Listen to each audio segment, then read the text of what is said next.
hivyo 3 4 5 6 7 whatever, and then what is the largest number in this particular series. So very basic. Important thing that we're adding is the standard arguments header. Let's call this function largest number. This is going to be the number of arguments, ellipsis for the variadic function. Yes. Yeah. Can I ask something kidogo hapo before endelee? Okay. Hiyo header ya standard arg.header file hiyo tunaweza iweka kwa the header files as in ikuwe kwa your header files na iweze ku access hiyo program. Is it possible? Ama lazima uweke kwa hiyo program ambayo una code hapo ready? Unataka kuinclude kwa header file nyingine yenye unaandika wewe mwenyewe? Yeah, you can do that. So you can just call include main.h, then kwa main.h uta include hii. Okay, so ita include kwa the guard, kwa guard, ndio? Yeah. Okay, thank you. Right. So list meta pointer. The first macro, which is VStart, you may initialize your pointer to that argument list. Int max variable is equals to VStart pointer n.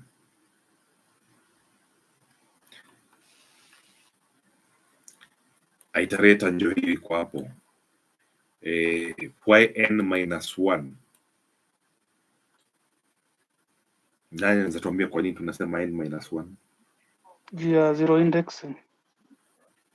Good. Accessing current variable and pointing to the next one. So this is a temporary variable to access the current variable and point to the next one.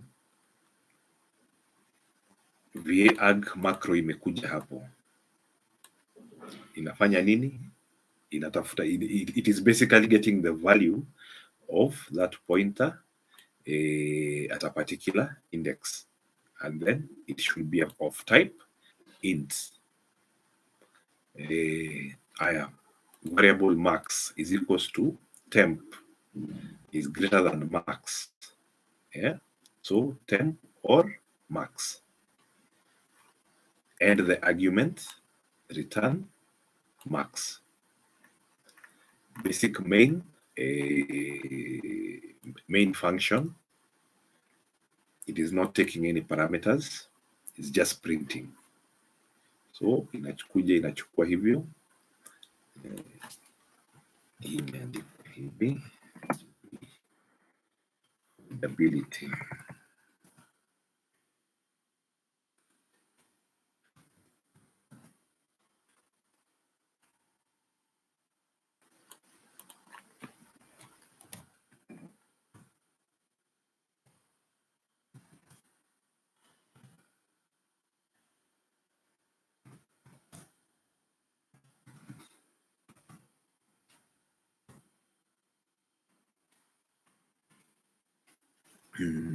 Natuletea hapa void value not ignored as it ought to be.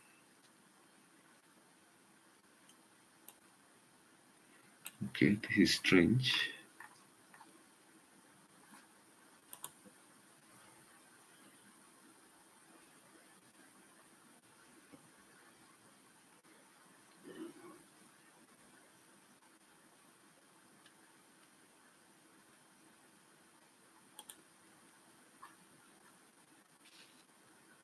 Nani anaelewa hii hapa?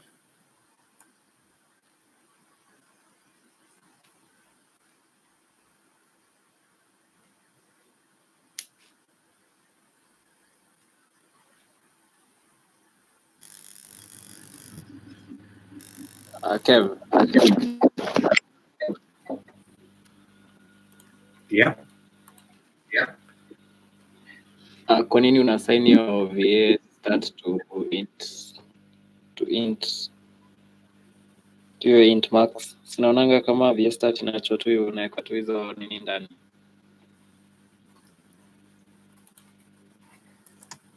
VA start unacha? Si VA start unaekanga tu hiyo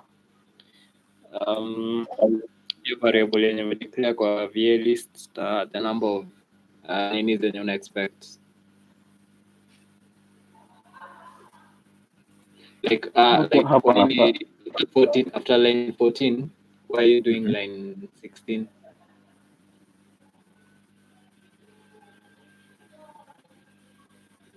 Naona ni ku initialize max na value ya VA start. Yenye italeta kutoka hii pointer. I think VS start hiyo tu iko tu.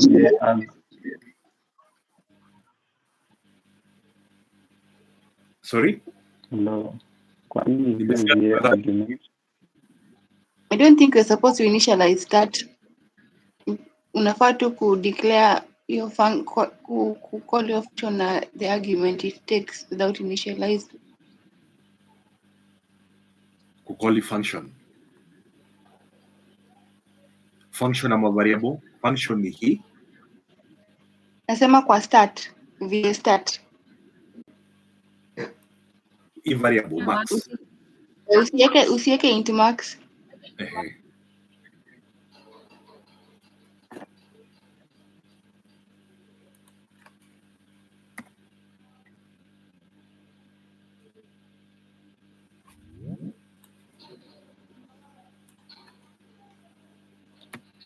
Sasa unge declare in max like do ni kama you still need it to follow.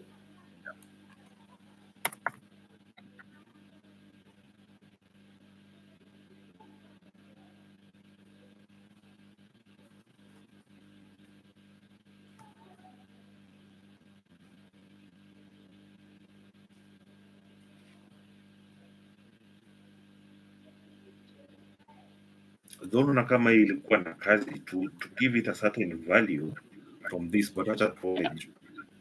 Let me save this and try to file. Does it work?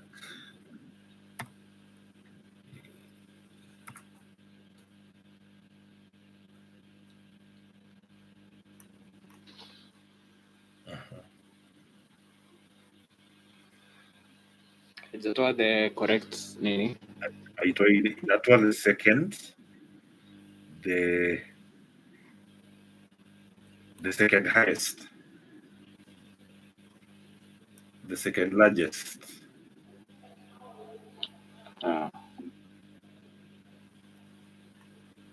Okay, ini example nilipata kwa internet, nilikuwa nataka kuzirevise. Nilikuwa tumerevise sofa gani? Yenye tumefanya adnan, yenye nimewekea code at least ilikuwa it makes sense. So I was looking for more complex ones to do. Hiyo hata nitafanya research, itawaletea the correct working solution. Let me research on hiyo error ilikuwa inanipatia hapo ya voids. Alafu Kev unaweza just work on it. We can work on it right now if I'm not taking anybody's time. We can work on it right now. You can take our time. Nani huyo anasema hivyo? Ni ana manet. Nani yako na sai hivyo? Anet. Sisi wote. Very good.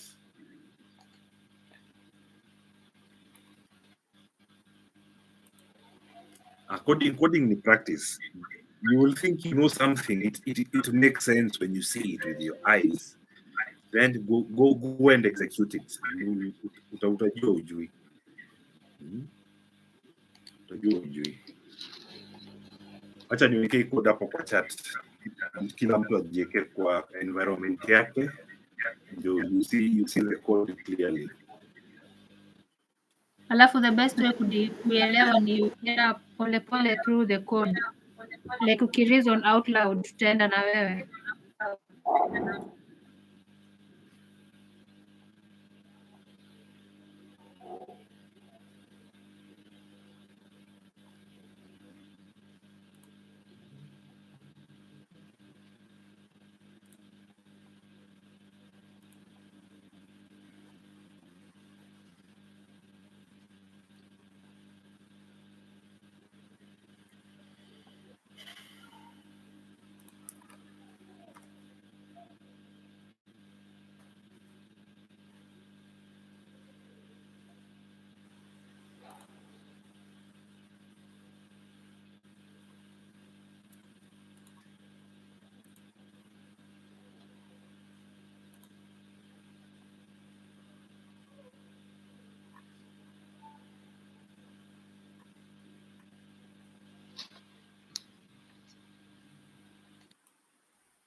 Kuna mtu amepata kitu?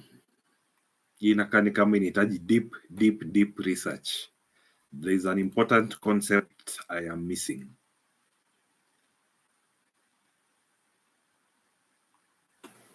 VS stats ni ya kuinitialize. Mbona ulikuwa unaitumia ku equal to max? Okay, the logic yenye nilikuwa nimeona hapo,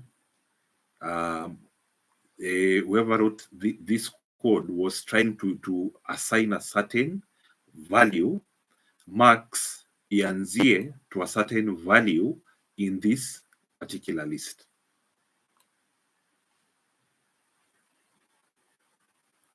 Yeah, it is being initialized for a particular reason. Maybe vile types are mismatching. Types are mismatching here. Would void here make sense? And why would it make sense?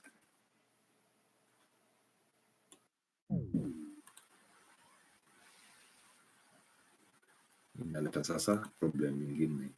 Incomplete type is not allowed.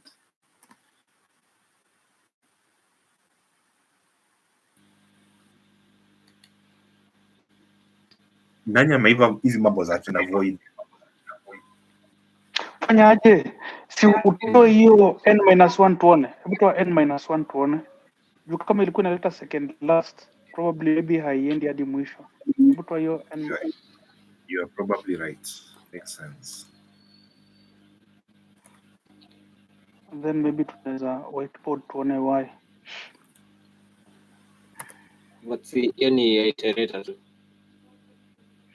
But result yenye ilikuwa ina come, ilikuwa inatupatia the second last. Ama? I don't know. Was it giving us the No, second largest? you're making sense. You're making sense.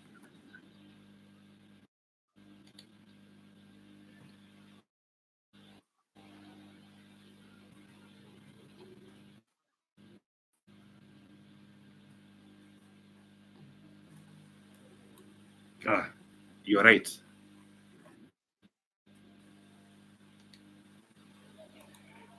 Okay.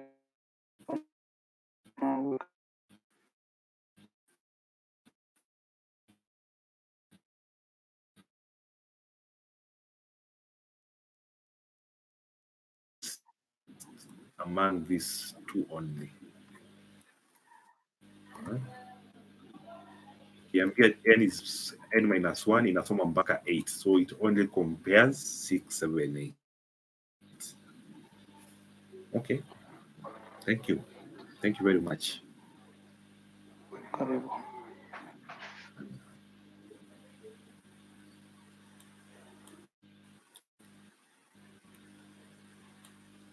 Does anybody else have an example of variadi kama tupitie quiz? Tupitie nini? Naitwa nini?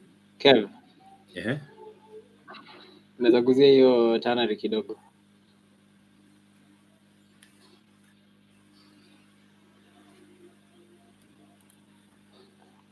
Ternary sijaelewa kabisa. Kuna mtu anaelewa vizuri? Naweza jaribu kuexplain. Sawa. So hii ternary basically ni kama if else statement. It's like an if else statement. So this is what we are saying. We're saying max is equals to a certain value. Na hii value itakuwa gani? It will either be temp or max. That will be the value of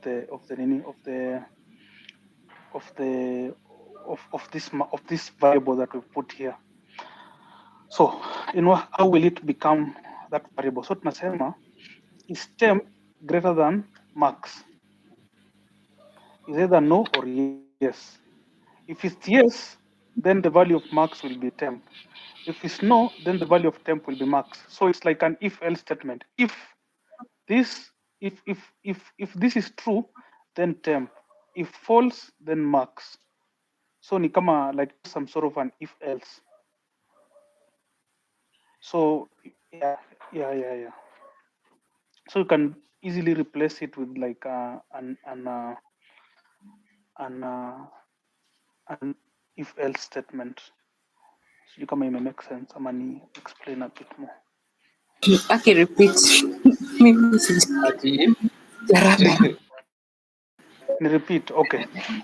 okay, like ukaweza So replace kwa if na else unaweza iandika aje? Okay. Ukireplace na if else utasema if temp is greater than max, return temp. If max is greater than temp, return max. So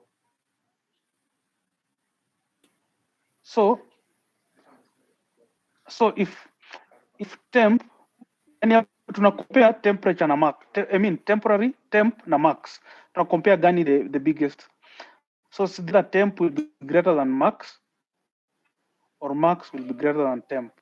So hii ternary operator ni kama tu kuuliza, is this statement true? Like is temp greater than max? Is this true?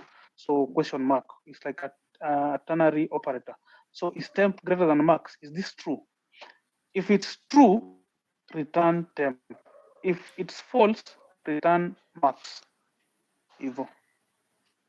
George, ama ndio uweze kuelewa cause naonika ni kujirudia hapo kusema max. Keva delete hapo max and then assignment operator. Utumie the words temp, max na temp na max waelewe. Yes. Delete max na equal ndio at least waelewe. Itoe max na equal. No, delete max. Usi comment delete max na delete your equal sign.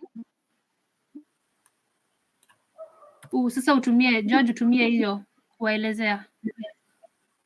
Okay. So hapa let's assume hapa kuna variable and it has store the result of this operation. There'll be a variable that will store the result of this, as in kama return. What will be the return value of this operation? So this return value of an operation, we will store it in a certain variable huku kando. So what will this variable of ours store? Either two options.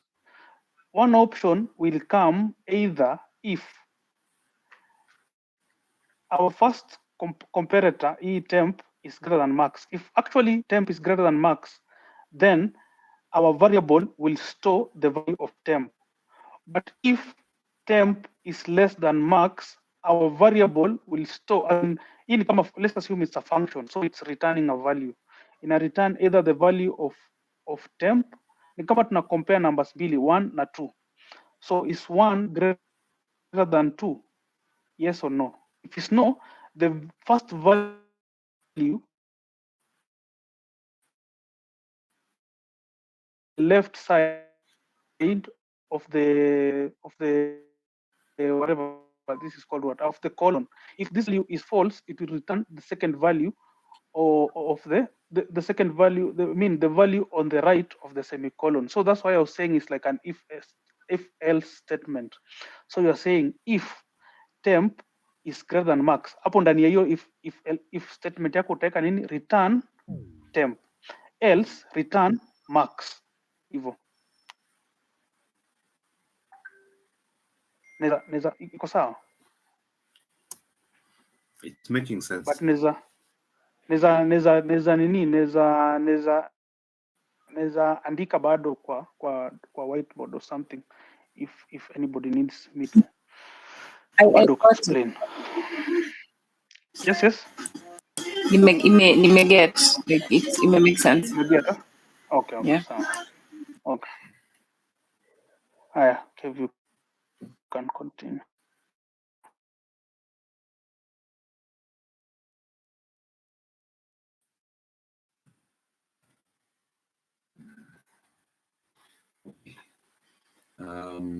I don't have another example for now. I'm still doing research on this. If somebody else has another example, we can go through. Yeah, but that is that.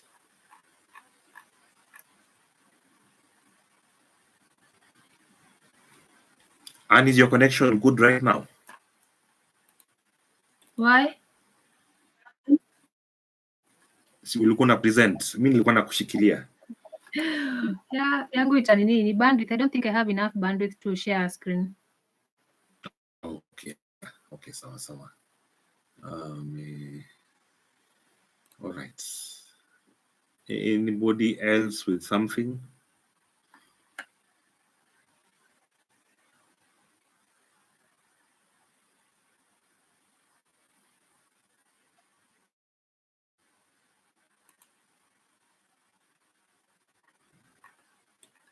Kuna mtu hajaelewa variadic functions?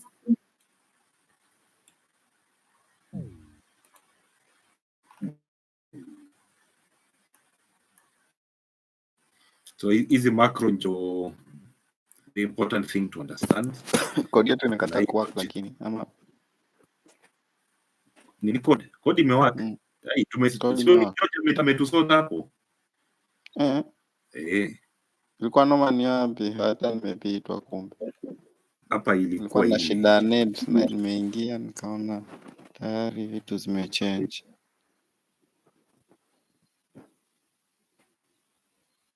Hapa ilikuwa hivi.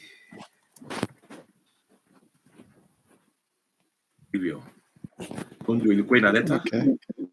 Ilikuwa inaleta hiyo the second lowest number. Ndio hiyo Okay. haikuwa inasoma zote. So ile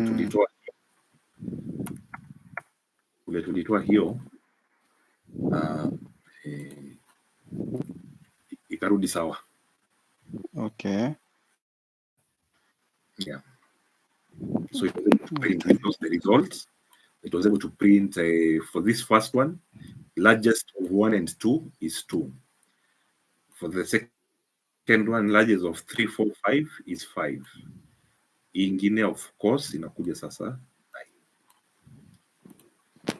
Okay, thank you.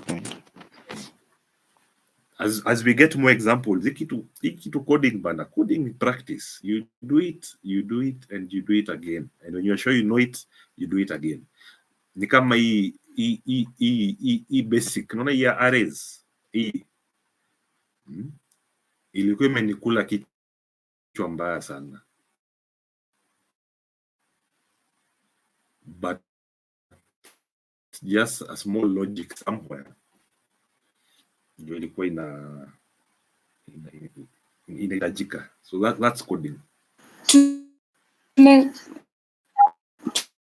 Tunaweza pitia tasks tena kidogo tu. Nini? Like hizi za LX. Tupitie nini? Hizo tasks za variables za LX. Okay, sawa. Kuna cheka zangu sijui ni nini like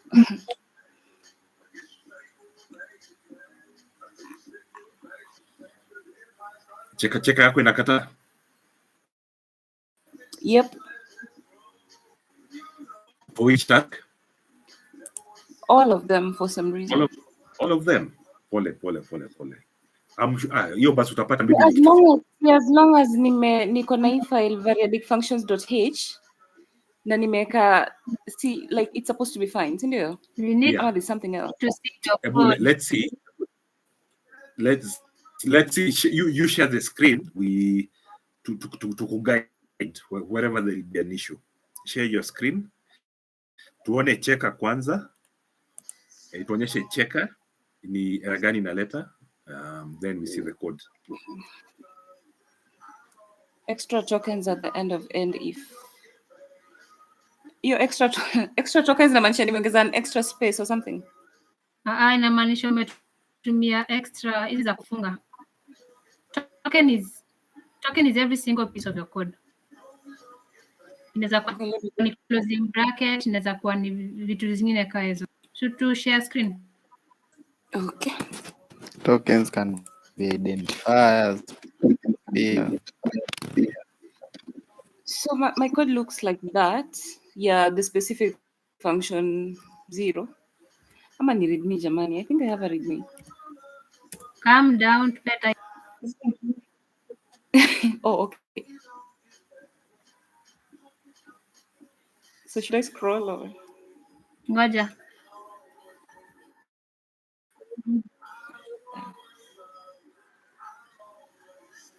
Some ni unsigned. Sorry?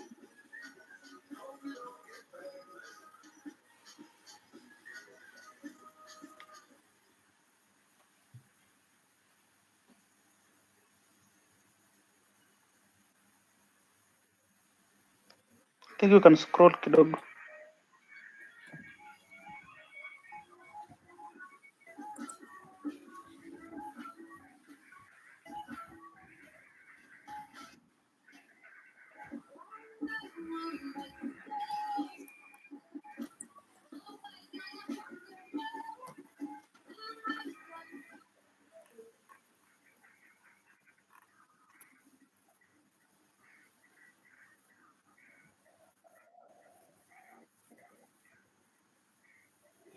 So hapo mwisho checker inasema umeongeza extra tokens.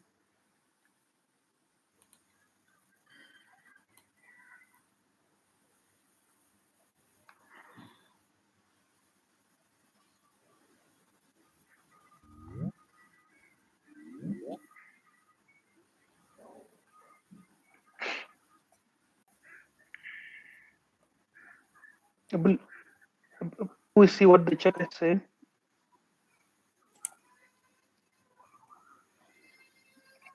It's not compiling. Yep. So iko kwa header file. This is the header file, I believe. Open the header file. Only. This is the header For your file. endif at end of endif directive.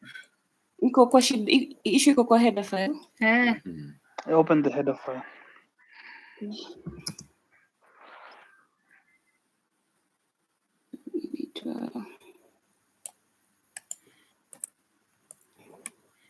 Ndio maana zote zina fail. Scroll chini ama mi. Kwa endif chini kabisa. Now delete. Endif si lazima uongeze anything. Like so hakufai kuwa na hiyo comment hapo. Kuna I hapo. Naona I hapo mwisho. Yake sio hiyo. After umefunga comment, naona I. Yeah. But pia si header file inaitwa variadic functions, sio over functions. Ngoja kwani nimeita nini? Or like hapo kwenye na define. I would really like to learn this now, wait. Sorry? Okay, hiyo sidhani inakuanga na effect, but let's see. Venye nimetry I think nilikuwa najaribu kuingia insert mode na nilikuwa nishaingia tayari. Okay, let me just see. Oh, by the way, say there's a buddy group I have on WhatsApp, and predominantly it has Nigerian. So I told them that we usually have a very serious discussion on Telegram, and asked if they could join. And I've just seen one join. So maybe if possible, whoever will be presenting, if they can use this Queen's language, so that this guy can also enjoy. just a request. But if it's too difficult, Yes, we can sir. throw in some Swahili. Bado. We wait. Oh,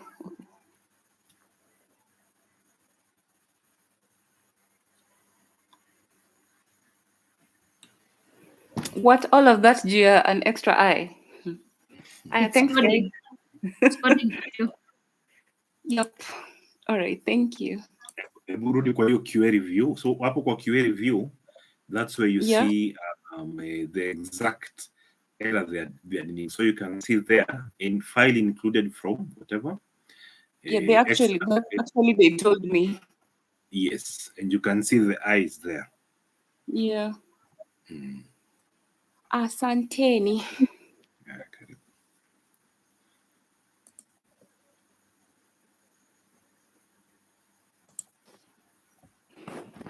Hata nimeshangaa naona cheka beti inaelezea where the problem is. Mi yangu mazee sioni vitu Hiyo kaa ni after hizo. one day. Ukishapitisha deadline unapeangwa hiyo explanation. Like zilifail jana, so leo tena zimeniambia shida iko wapi. Sijairada hiyo story jo. Yeah, QA review inafanyangwa kwa deadline. At each deadline inafanya hiyo what is the error inakupatia hapo, but huwezi ona mpaka deadline ifike. I think tunafaa kuanza kuongea Kizungu. Kuna mtu atahanga hapa. Oh, wait. Rex, is it Rex? Ifendu. Sorry, if we are using a language you don't understand. Who is not understanding? Introduce yourself, please. Jaji umetumaliza. Ifendu, introduce yourself. It's I'm trying to help Rex. you. Yeah, it's Rex. Ifendu. You're most welcome. We just a bunch of Kenyans here. We meet frequently to discuss these hard things of LX. Okay. How is the program taking you? Okay, it's been quite challenging for the time being, but the thing is, I've been trying my best actually. I've been trying my best. So most times, you say? Are you seeing yourself improving from where you started to now? Yeah.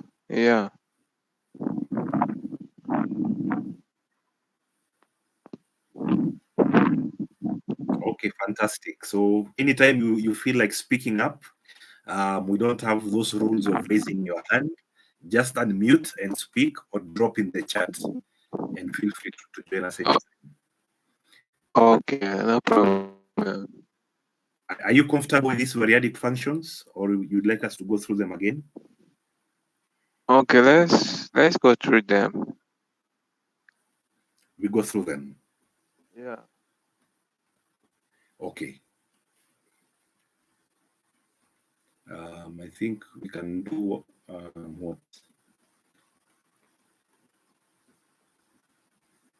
We can go through. We can go through the task as somebody else had requested.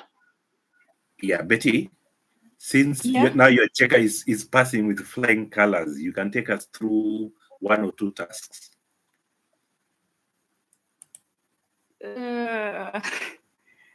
Okay. It will help you understand better. No, it's fine. My issue is I haven't even started on functions. What do you mean?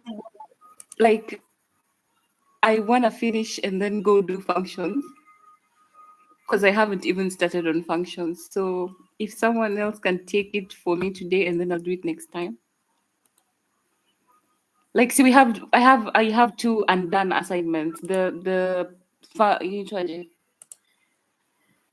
function pointers and the ready functions. So I haven't even started the other one. You understand my predicament, Kev? Yes, I do. No problem. No problem. Or my excuse. sorry, guys. Yeah, I can do at least task 0 and 1. quickly.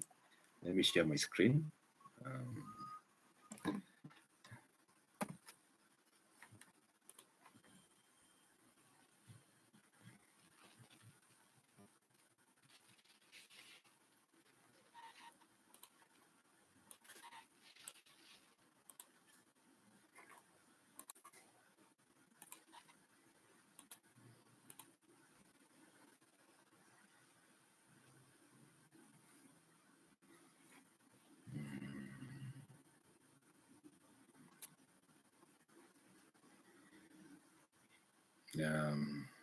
So we are told write a function that returns the sum of all its parameters.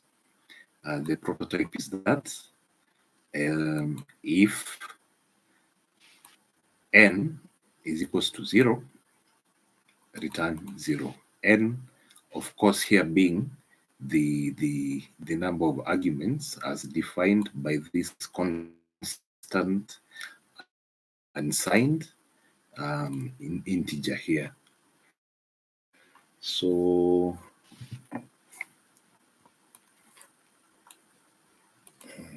put this here.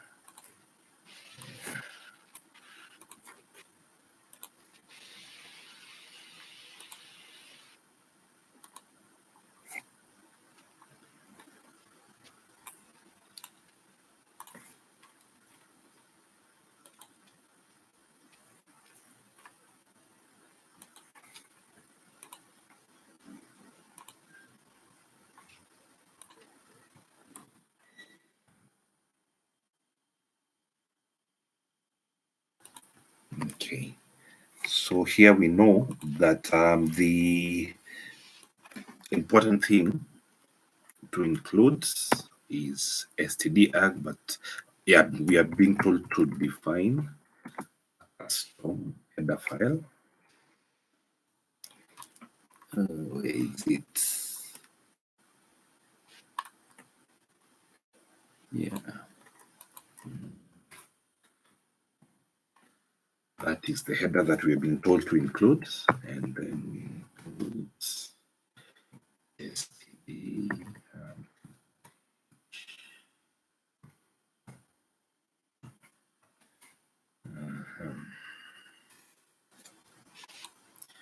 And our prototype.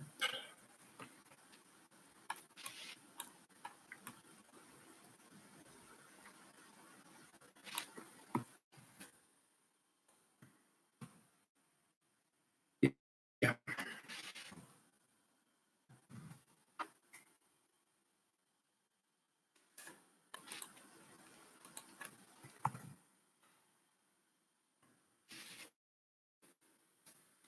So the first thing is we decide where to initialize the list, and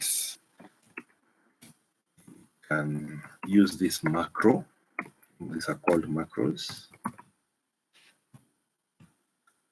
Call it nums. And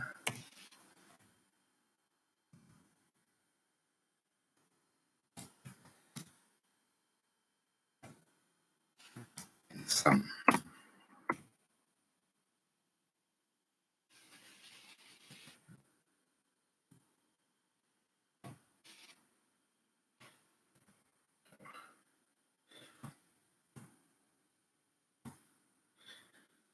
So now we have to initialize the list nums. Nums is the count of the number of arguments that will be passed.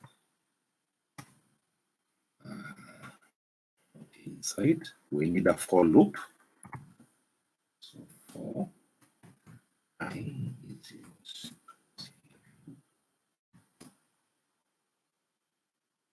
I is less than the number of arguments. Then we increment I. What should happen? Sum incrementer. We use another macro VA arg.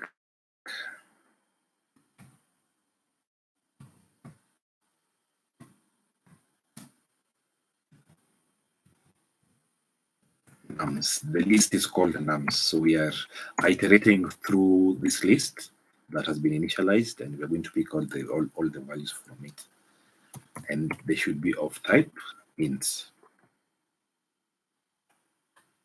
Should be a semicolon here.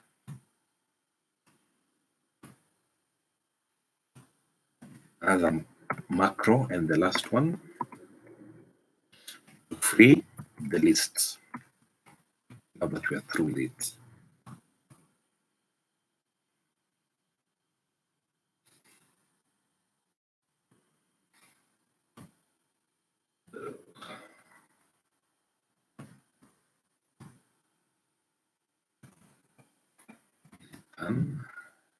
But what do we mean by like I've just been putting that VAN up and I don't really grasp the concept. Sorry, come again. You've said the last macro tunatumia kufree we are using it to free the list. Yes. So I was just asking what freeing the list means. Basically, you are calling an end to this list because it was initialized here. So you basically you're destroying it. It's not needed anymore in memory. Okay. Oh, Yeah. like the end of the loop now. Yes. It is like a loop. You can say it's like a loop. Okay. Yeah. Yeah. So, of course, we need a header file.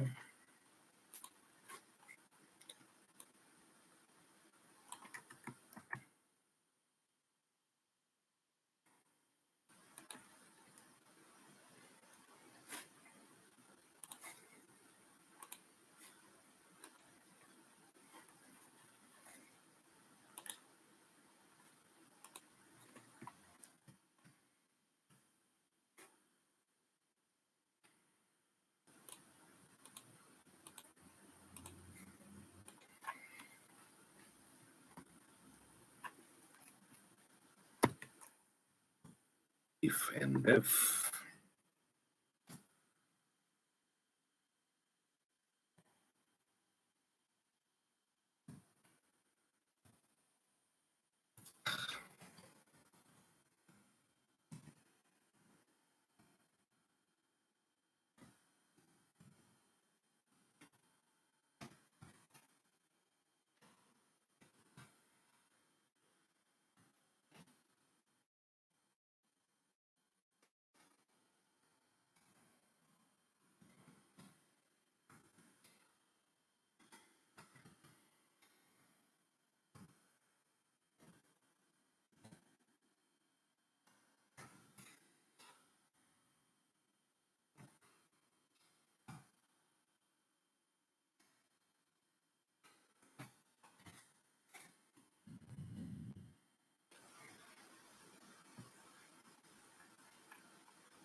What was our prototype here?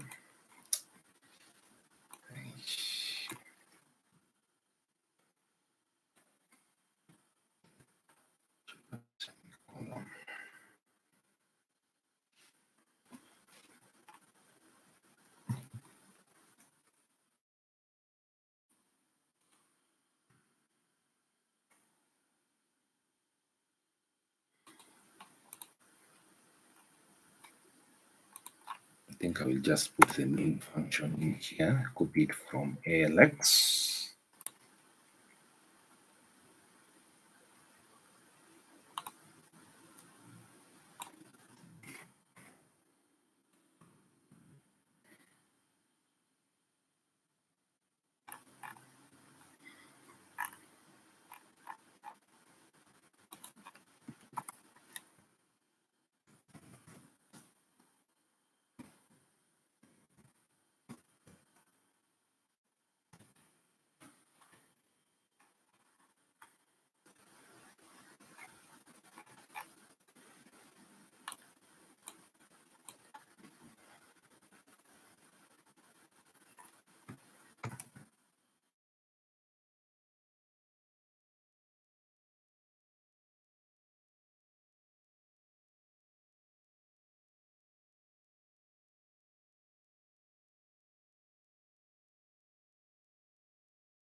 Kev.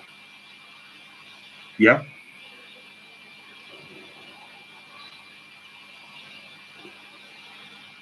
Oh, sawa. Yeah.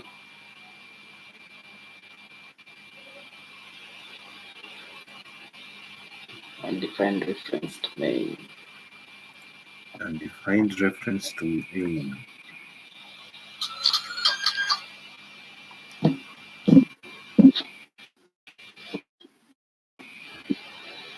Sasa imekubali. I don't know what it was refusing. But maybe it's because sikuwa nimeacha space kati ya some na hii plus. That's the only error I've seen. English.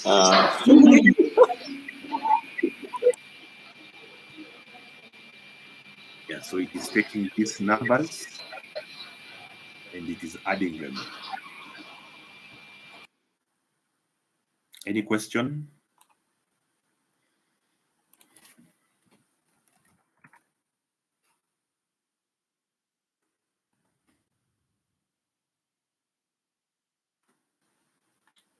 Okay. No question.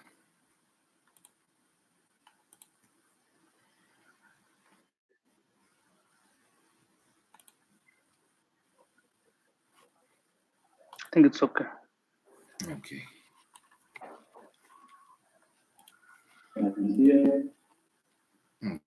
Okay. So write a function that prints numbers followed by a new line. Write a function that prints numbers followed by a new line. That's the prototype. Just take it very quickly. Or before any of that, let me just go through everything.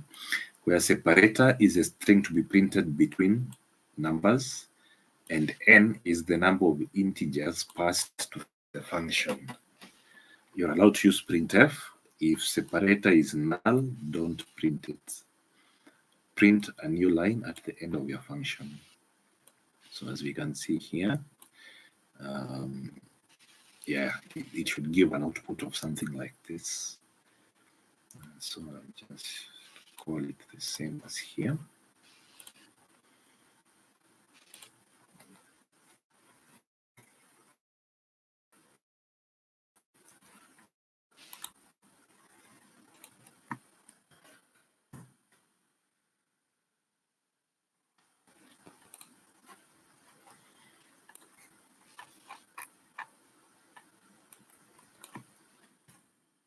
So time, I will just copy this in.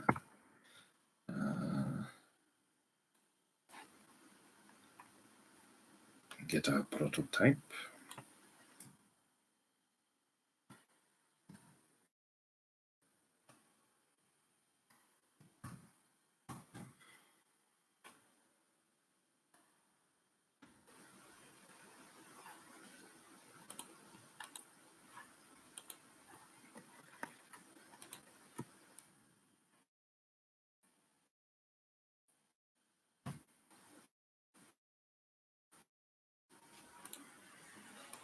Yeah, so other than that, so here it's going to be almost basically like this with just some additional logic here and there for the conditions for the null.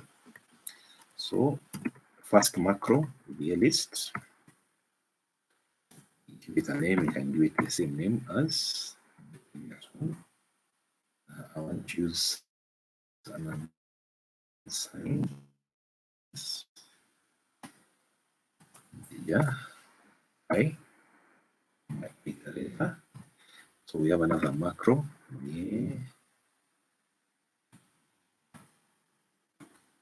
That we initialize the list with the number of arguments. So now we come into our for loop. I is equals to 0. Yeah, and it is less than the number of arguments.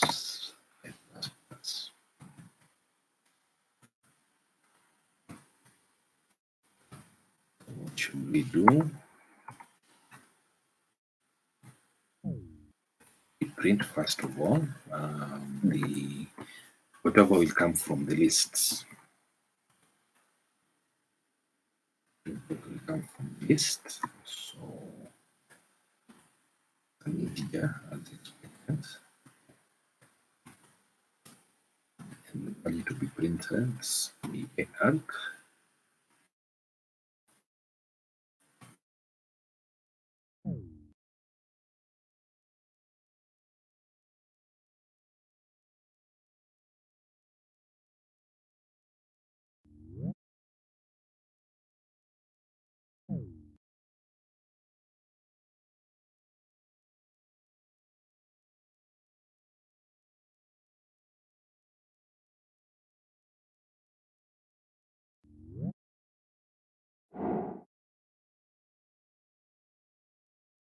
Data is null, don't print it. Others, it should be printed within the arguments that are going to be printed.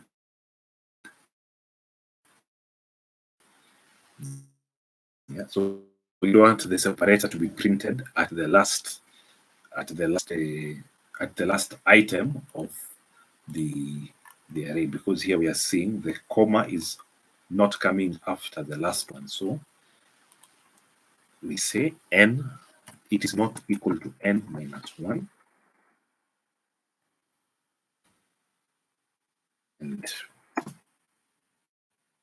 combine this, separator is not equal to null. Yeah. So in this case, print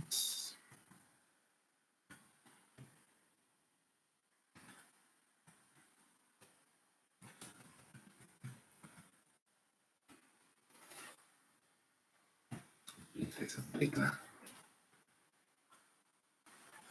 Okay, so that is that.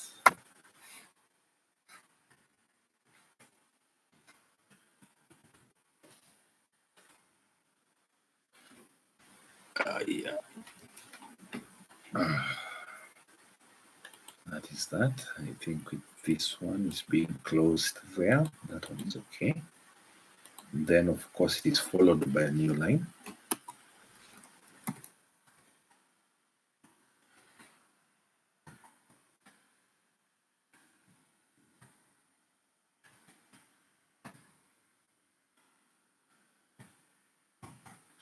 And the last macro, we should not forget, is to free the lists.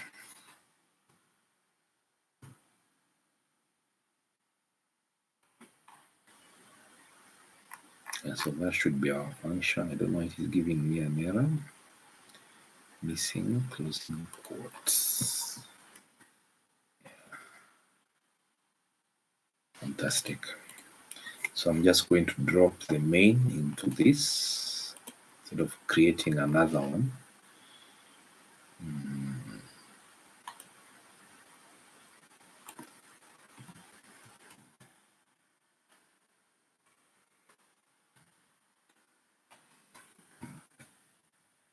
That is our main. So we have the separator here, the number of arguments, and then the numbers.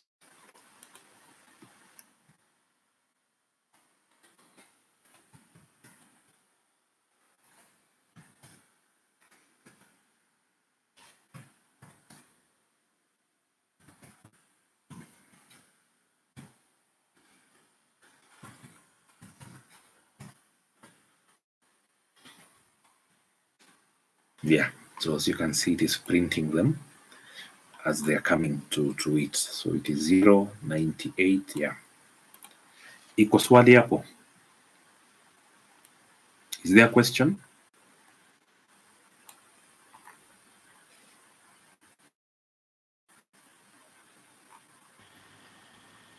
We're following, no follow tu. Na follow, iko sawa? Tunafollow. Yeah.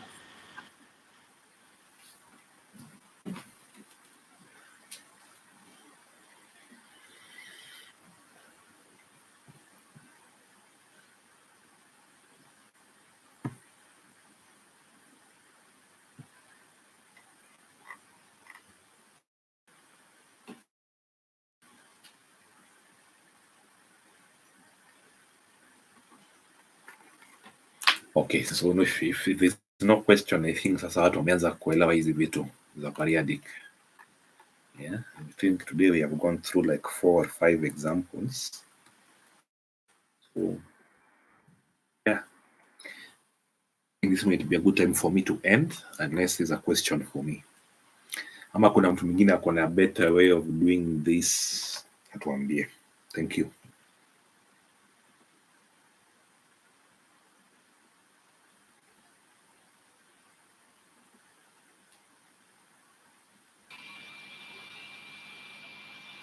I think inaeleweka. I think mi niko sawa on my part. Fantastic. Yeah. I have the code for this. The last task is like a friend of mine mwenye alifanya. I don't really understand it fully, but I can try go with it with you guys, and probably even then maybe I might understand. Fantastic. Ilete tunyoroshe. Bring it here. Okay. Let me open his GitHub, and I'll just share in a few.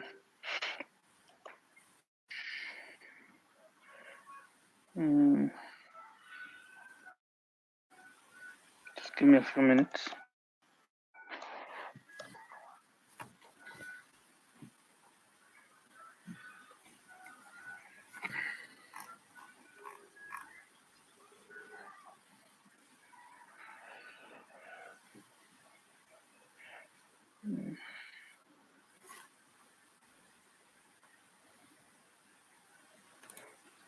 I'm searching for it.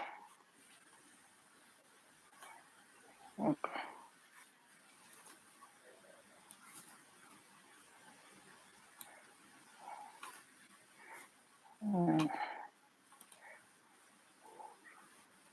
So it's task 3, believe it. It's task 3. So write a function that prints anything, a float, character, integer,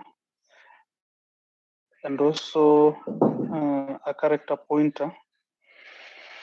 Okay.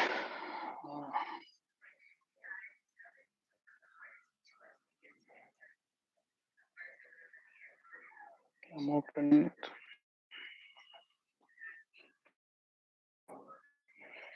Okay, here it is. So we're supposed to create a code that prints anything, either a character, an integer, or whatever, those values that are given there. So the very first thing that we're going to do, or that was done here, was that several functions that print different those different entities, either character and int or whatever were created. So from here, so this is a function that prints a character.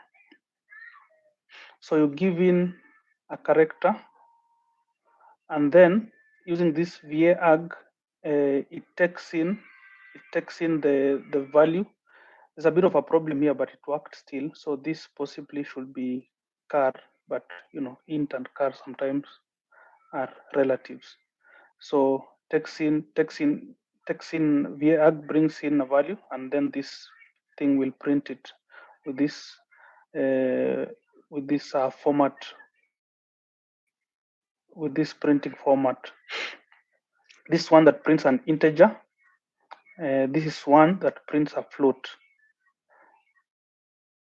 Okay.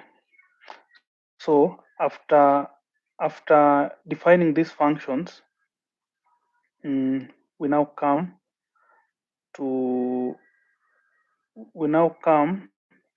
after this one is one that prints a string. So there's a bit of a difference with this one that is printing a string, because a string sometimes can be null. So all this is a bit longer than the others because we had to take in the condition of if the string that we are given is null. So basically, this is what we have here. Okay. Now this is where the real meat is. So what has been done here is we want to declare a structure that will basically store the functions that we just defined above here. Okay, just 1 second. Just 1 second. 1 second, amigos. 1 second.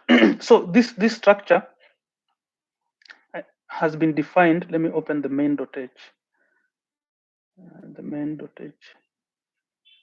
Sorry. I will open the main.h just to show the structure.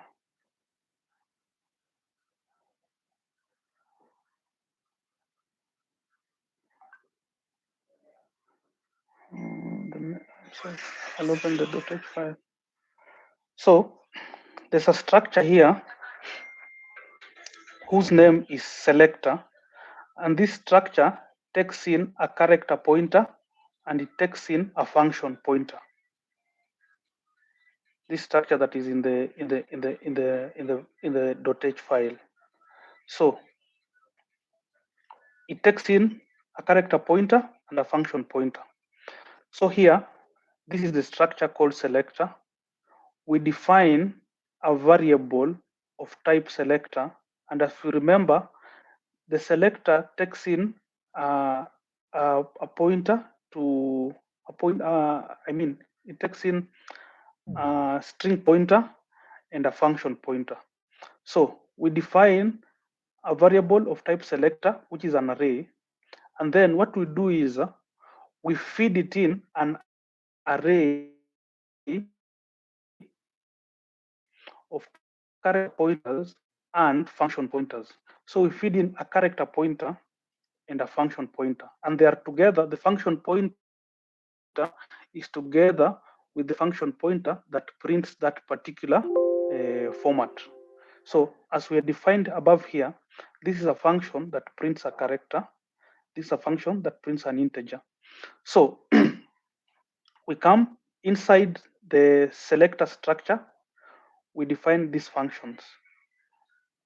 So print char, print int, print float. And now this is the main thing, the main point of the main thing we're doing here. But probably you can just go above here, and this is a function that takes in. What does it take in? This function takes in a format, which is a user input that defines. So here they told us where format is. Just a second. Is this the right one?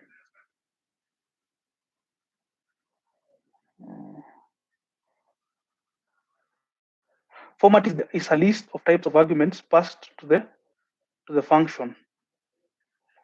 Okay, list of type of arguments. Okay, so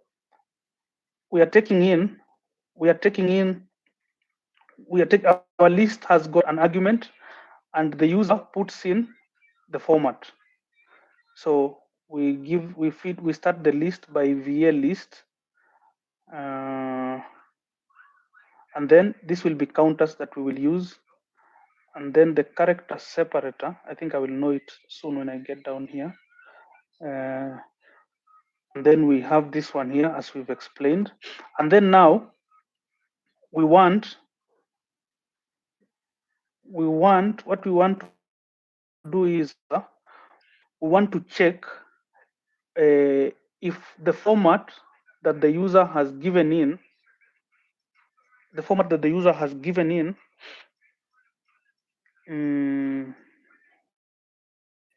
okay, 1 second. 1 second, my guys.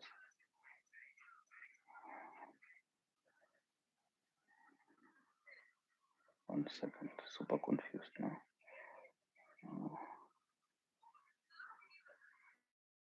Help me as I wrap my head around it.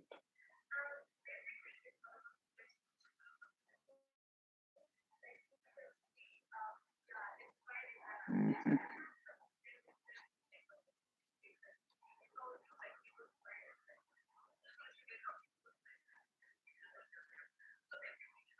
Okay.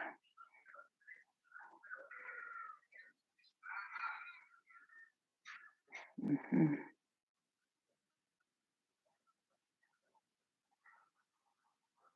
Okay.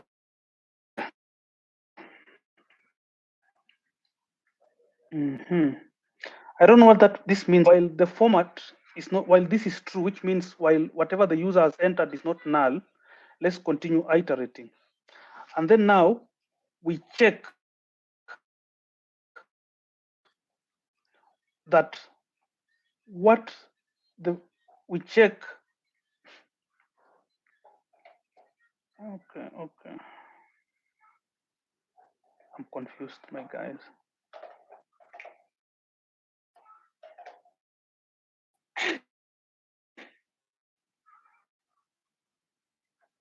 Mbona sisikie mtu huku akitaka kunisaidia? Beat yourself up, eh? Yeah. I think this one Yeah. we will call in the talent and ask him to explain that logic, because there's something that it is trying to check there. Yeah. While what? Yeah. While format and format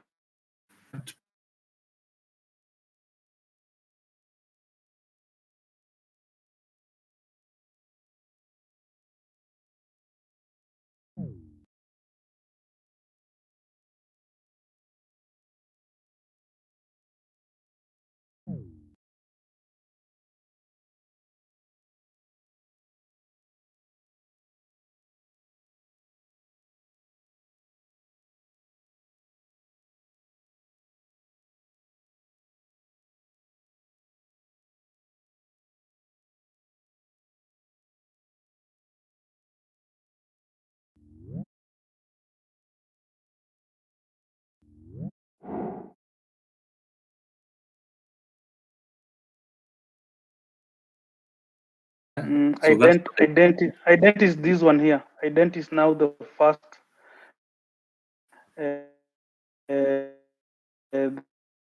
While whatever the user has entered is not equal to this one.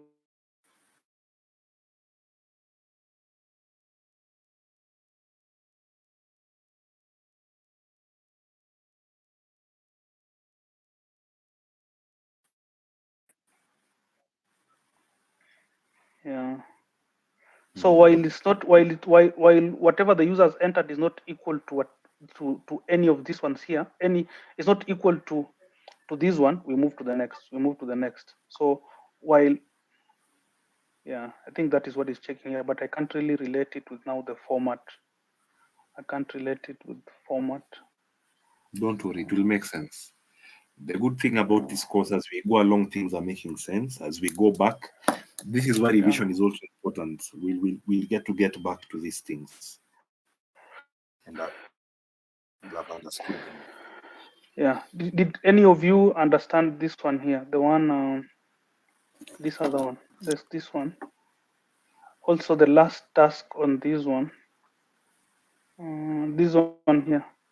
No, sorry. This one here, the last one. I think it's pretty much the same concept also with this one. Yeah. Yeah, did any of you figure this one out? No, not for me. Yeah. Okay. I have a guy at this LX people gave me a chance to go to the coax space. So this guy whose code I'm referring to is there. So also if he's comfortable with his own code, maybe I might ask him to explain next time. Because I think he Sure. explained it to me, but yeah, my IQ did not really capture it very well. We will get it, don't worry. Yeah. Okay. So okay. But if it's there, if anybody wants me to maybe to share the link, if maybe yeah, maybe if anybody wants me to share the link, maybe if somebody can try interpreting it. Okay, thank you. So okay.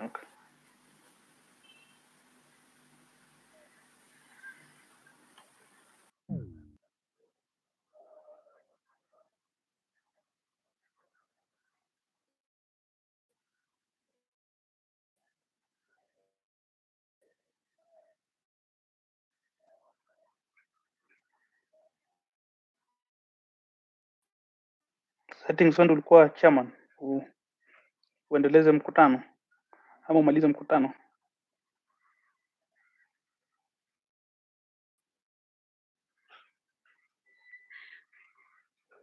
Settings anang'orota sahi.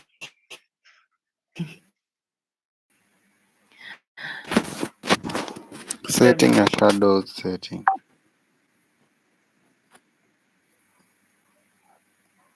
Sage. Samaje George. Unasemaje, what next for the meeting?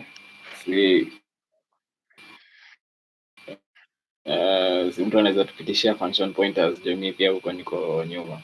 Hii wiki task za hii wiki niko nje kiplani, except maybe variadic nimeshika kiasi.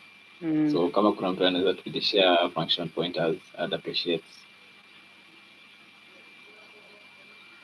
I don't know, nilikuwa na before ni join call nilikuwa na watch video yenye Udem Anet alikuwa amerecommend earlier. Pia ndo nizi wife it. Oya Bravin. Kuna ile nini ulikuwa unatuteka us through jana.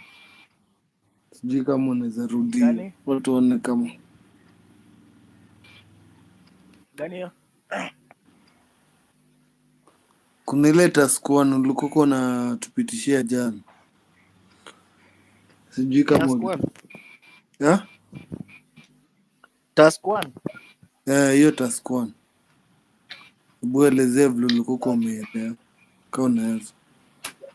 Hebu tu kiasi maybe kabla nini, hebu niulize swali fulani hapa. Enye tu nimecheki.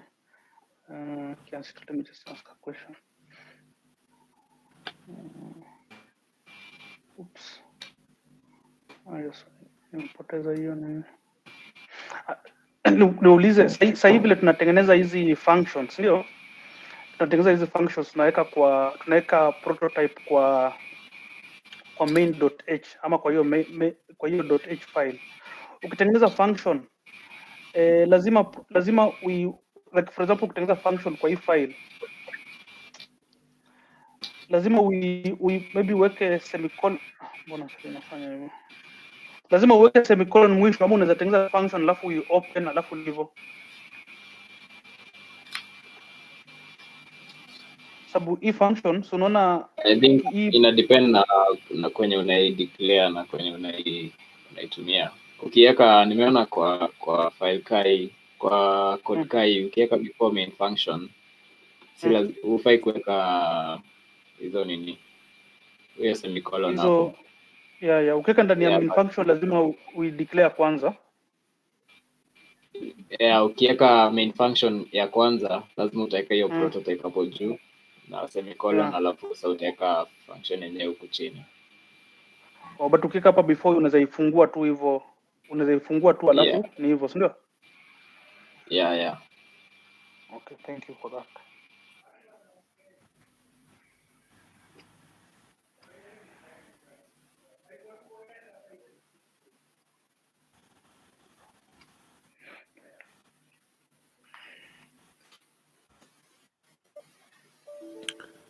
Bravi. ndo nataka kushare screen.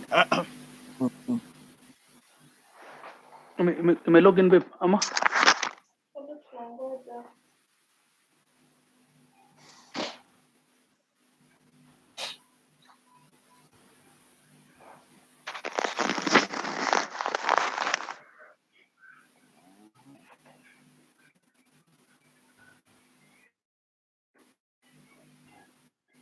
Naona Niko fresh sa. so Yuko?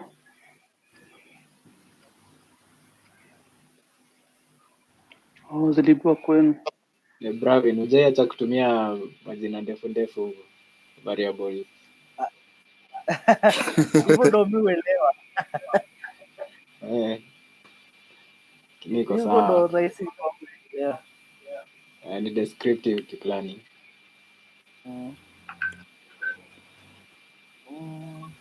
Wacha tuone hiyo swali kwanza. So swali inasema write a function that prints numbers followed by a new line.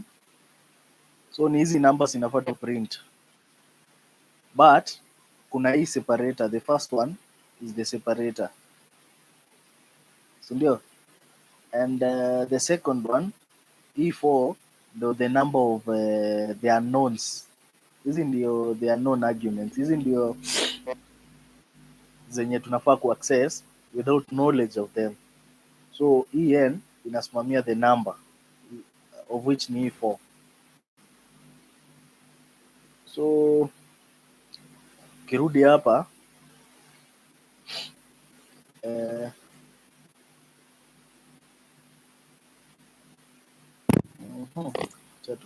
kitu yote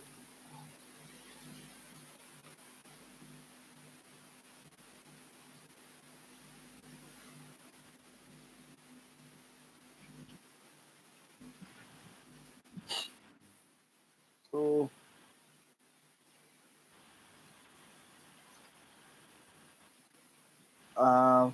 kuna hii, si kila mtu anajua kenye hii inafanya.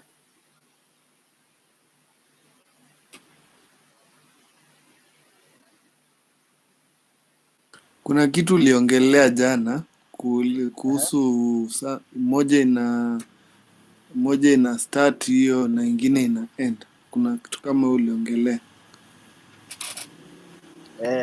So basically hii ni ya ku initialize. Si unaona hapa tumetengeneza a list of the unknown arguments hapa. Kwa hii ni ya inatumika kutengeneza the list of the unknown arguments. So hii ina initialize na hizo values ashika. So hii and tumepass ni the last value ya hii function ina tuna access, ndio wakati itakuja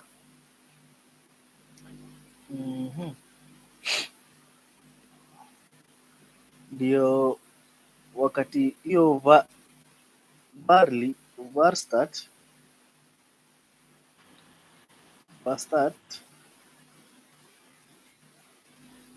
itakuja, itachukua hii argument list yenye tumeshatengeneza,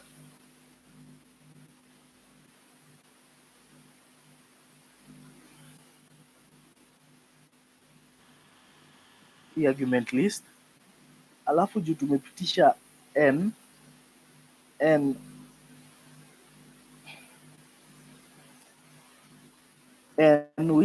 which is the last value of that function, itatafuta si sasa last value kwa place tuliitia hii function. Tuseme si hii function imeitiwa hapa, the last value ni 4, so itatafuta 4 mali iko, of which itapata 4 iko hapa, so itaanzia hapa kuassign the values kwa hii argument list. Mnanipata ama na explain? Very very clear man. Mko clear Tuko na hiyo? fresh, tunafuatilia tu, tuweze ongea So kwa darasa. itaziweka kwa hii argument list. So after ishazi assign kwa argument list, so tuna assume argument list it's either a pointer ama ni array. That is an assumption, si ati ni hivyo. But sasa ku access hii array,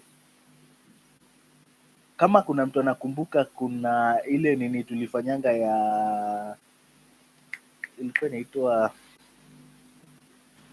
recursion. Kwa recursion tulikuwa tunahitajika kukuwa na kitu inaitwa base statement, of which hiyo base statement ndio ilikuwa inafaa ku break the recursion, hiyo function iache kujiita tena na tena. So we had to have a base function, of which sasa kwa hii nini yetu, base function yetu tunatumia the number of arguments, the unknown arguments, ku break out of this loop, of which hii loop ndio tunatumia kitu inaitwa var. Kuna mse anaongea? Zizi tunafuatilia tu. Kuna hii varag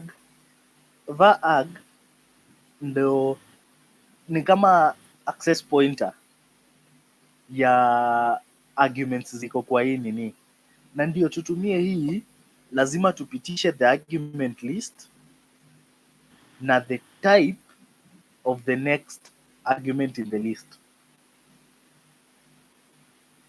Na hii kitu ikirun kwa kodi yetu, ikirun mara moja, inamaanisha the next time ina run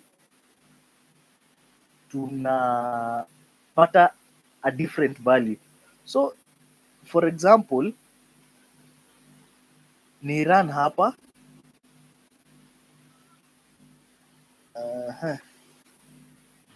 for example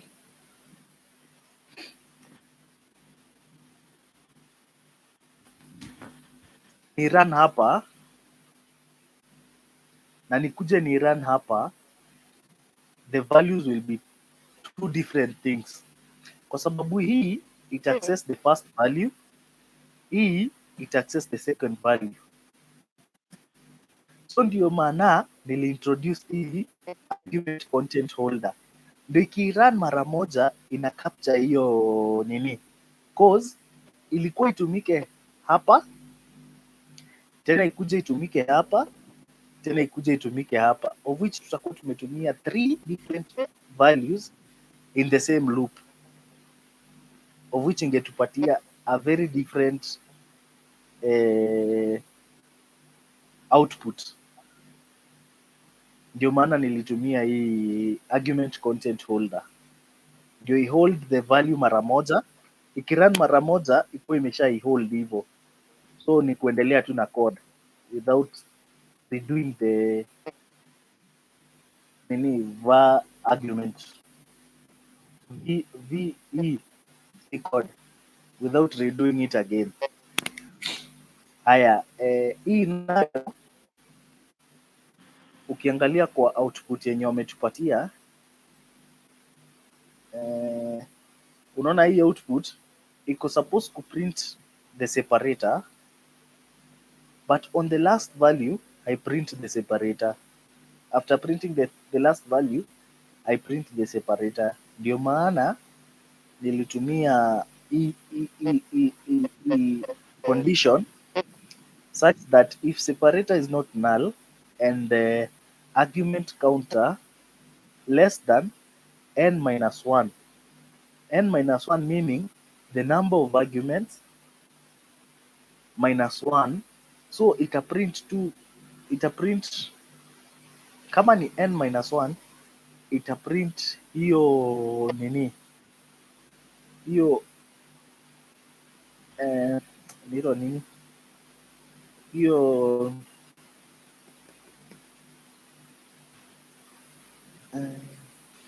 inaitwa nini hiyo number, then ikose kuprint separator. If it has least kama imefika the last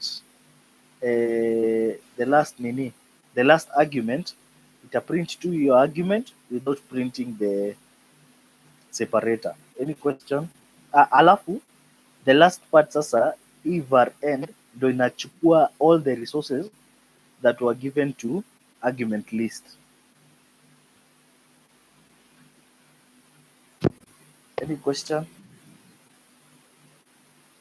Hii nini hii VAG huwa inajua like ikirun it knows like tukicall mara ya kwanza inajua place ina point, tukicall mara ya pili inajua inafaa iende to the next one.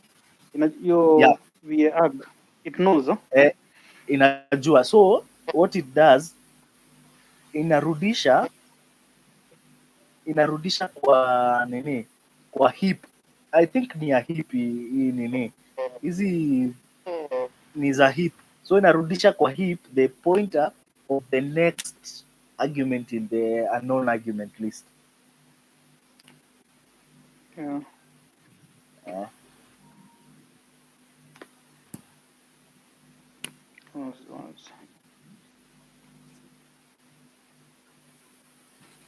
Any other question? Kofiti.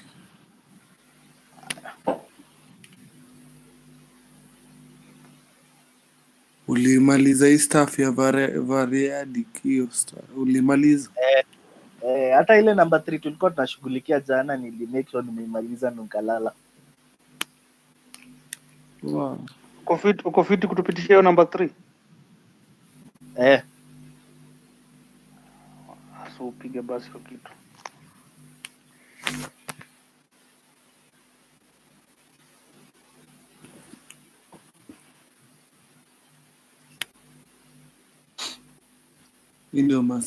Hii ndio masaa yako kwa active masaa, si ndio? Si tuko battery low.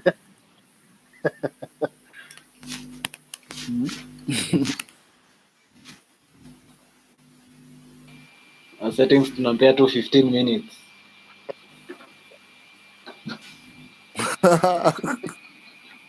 Cheza chini. Ulalie keyboard.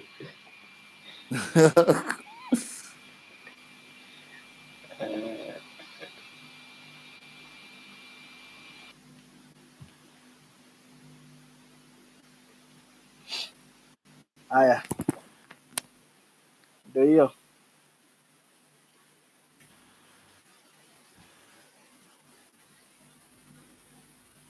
So ile tulikuwa nimesema Vastart ni ya nilitengeneza argument list, then Vastart nikaitumia initialize the argument list with the unknown arguments. So kwa question tumeambiwa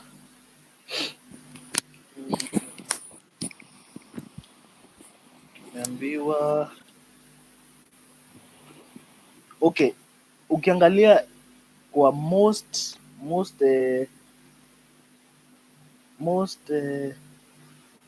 questions tumefanya before, ulikuwa unapata umepewa pointer, but kwa hiyo pointer ukiangalia kabisa you are required to check if the pointer is null, si ndio? So ndio maana nilifanya hii format kucheck kama ni null. Kama ni null haitafanya kitu yoyote, kama si null itaingia kwa hapa ndani sasa, of which hapa ndani na check natumia while loop ku go through hizi sasa copy hizi character, integer, float, yeah. Unaona? Si hii format tuko nayo hapa, hii format iko equal to hizi, si ni kweli? Yeah. Iko equal to hizi. So what I did, juu hiyo format iko equal to hiyo string, nili go through hiyo string while checking the null character, ndio to make sure tume go through each and every character in that string, checking whether it is C, I, F or S. Haya, kwa hiyo loop nikaingia kwa switch. Sasa switch nayo ndo nilitumia take care ya hizi hapa.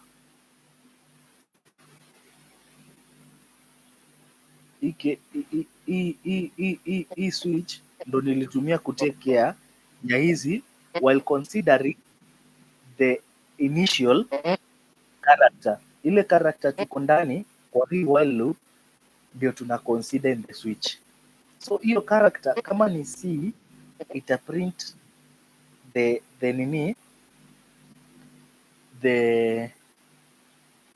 itaambia heap the next argument ni integer.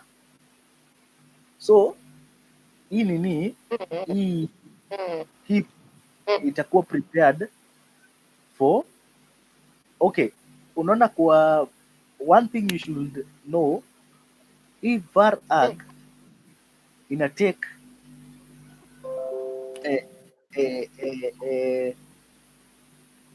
type, but sasa character type yake kwa var arg ni int, si char. Ukitumia char it will give you an answer. Mbona maybe kama unaweza explain kiasi. Actually niliona kwa tutorial fulani, si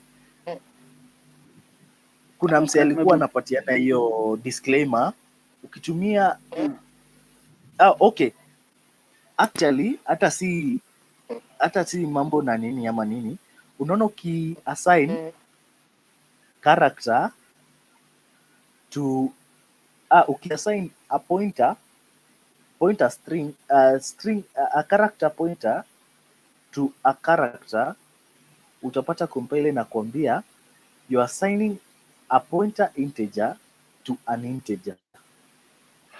Actually nimepata error kayo na ilinipiga confusion fulani mega sana. Sasa ndo maana it is advisable ukitumia hii var arg utumie int. So umesema ati ukiassign pointer ya access anything yenye ni character na var arg. Azin umesema kuna kitu umesema hapo ati kama kuna mtu amepata ukiassign character pointer kwa nini na ukiassign character pointer to a character itakuletea error assigning an integer pointer to an integer. Okay. Inamaanisha character basically ni integer or something.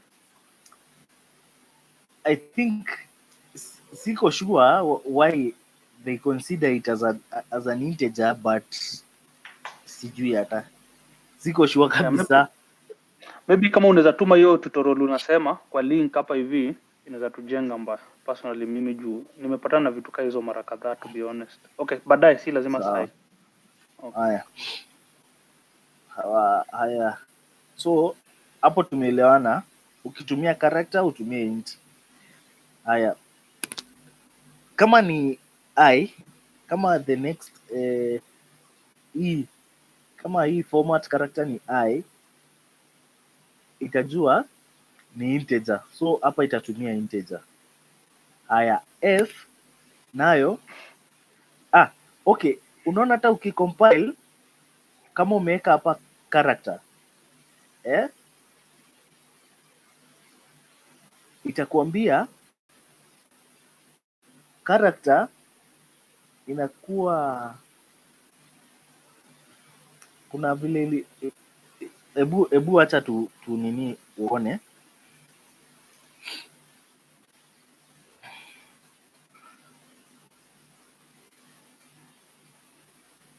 Inasema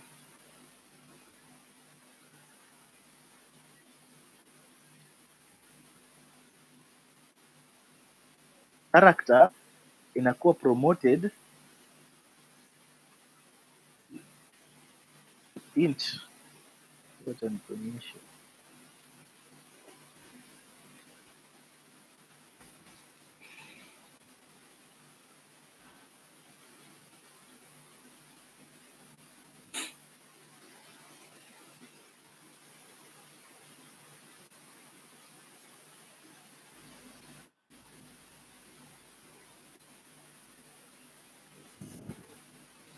Unaona hii error? Umeona?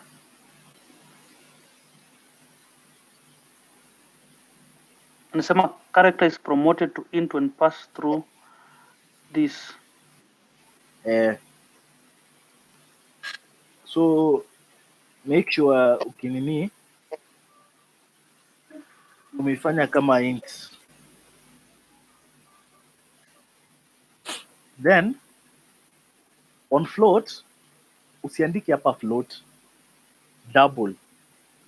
Pia float inaleta the same error, inakwambia it is promoted to double. So just write double when accessing float. Integer ni integer, hivyo haina shida. Float ni double. Character ni integer, si character. Haya, character pointer ni character pointer tu. S nayo ndio hiyo character pointer, but sasa if kwa swali tumeambiwa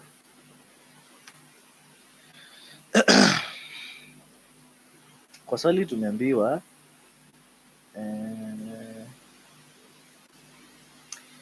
if the string is null, print nil instead. Any other character should be ignored. So hapa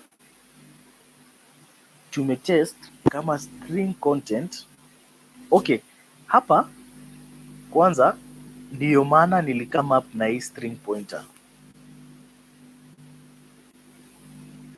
Juu kama singe come up na hii string content, ingebidi nimetumia hii hapa na tena niitumie hapa, of which vile tumeexplain, hii ikitumika once in access one pointer, one argument. Ikitumika mara ya pili in access another argument. So ningeitumia mara mbili, ingekuwa ime access two arguments of which our output will be wrong. So ndio maana nikasema acha ni come up na hii string content ndio i hold the value of this, ndio hata nikiitumia place ingine haina shida. Juu nikitumia hii mara mbili mara tatu, it will bring me problems on the output. So ndio maana nikaistock kwa hii string content. Sasa ndo nikakuja nikasema if string content of which sasa ndo our string is equals to null, string content is equals to hii.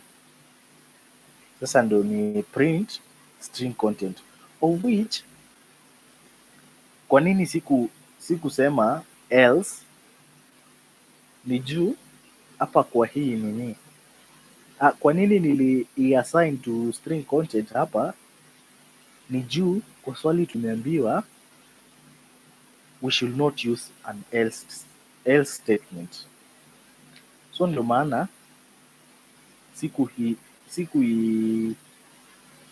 assign kwa siku print string content, niliassign nil to string content.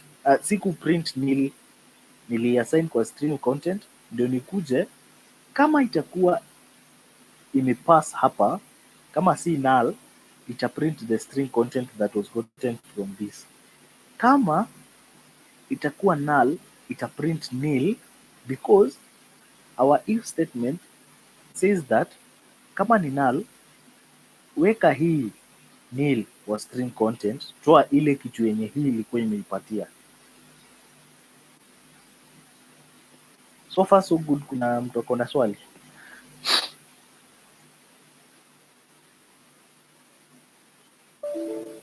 Sasa mimi nangoja sasa uexplain default. Default. Haya. Default inamaanisha if and if kitu C, I, F or S utaingia hapa ndani. You take character counter, you add it. Sasa hii ndio itatumika ku end loop. Hii character pointer, character counter plus plus ndio itatumika ku end the loop, cause hiyo sasa ndio itatufanya tufikie hii null character. Of which continue nayo inamaanisha you should continue to the next, you should go back to the loop, of which our loop ni switch.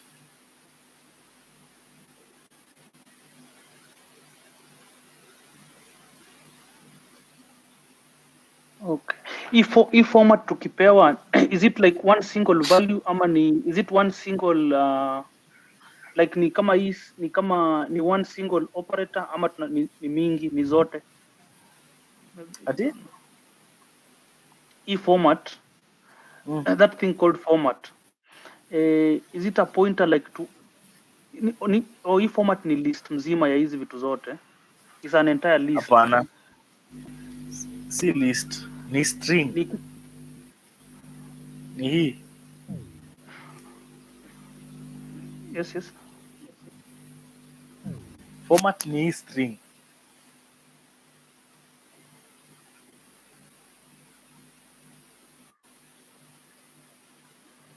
Meiona? Yeah, hii So, CEIS, yeah. So umse print amekupatia string of characters zenye unaweza tumia kuprint hizi values.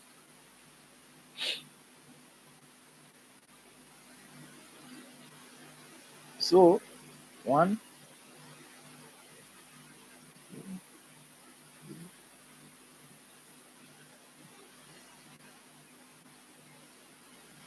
so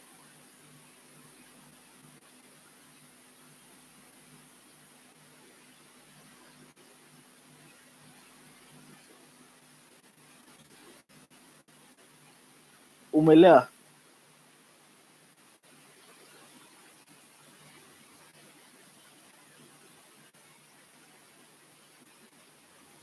Kiasi tu bado inanipiga confusion kiasi. Hapa tumesema where format is a list of, wamesema where format is a list of types of arguments passed to the function. Format is a list of types of arguments. Sasa acha nikuonyeshe kwa nini. So what we're saying, yanaonyesha tu mdogondo. Hiyo code nimeirada but sasa sijui. Ni msee amekutumia string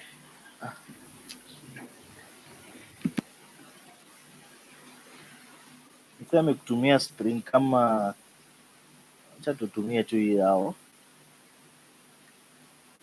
CEIS.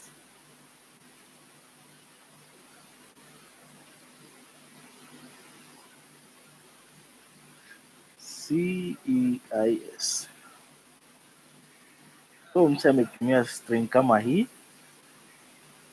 na amekupatia these parameters.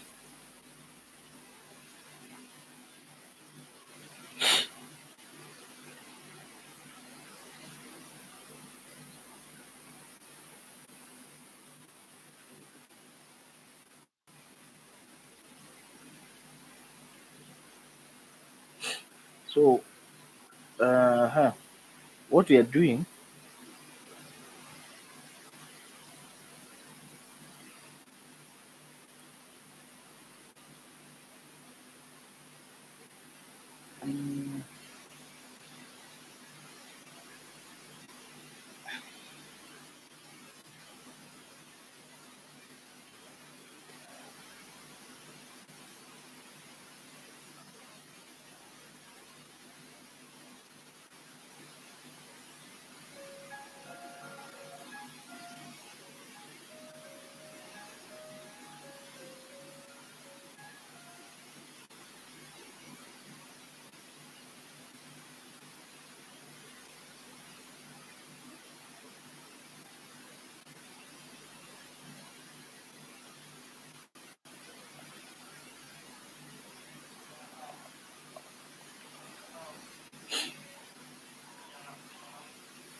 hizi malist hizi ndio ufike hapa hivi, sijui nita copy paste such kind of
Bravin kani profesa, mbona hamkusema mapema?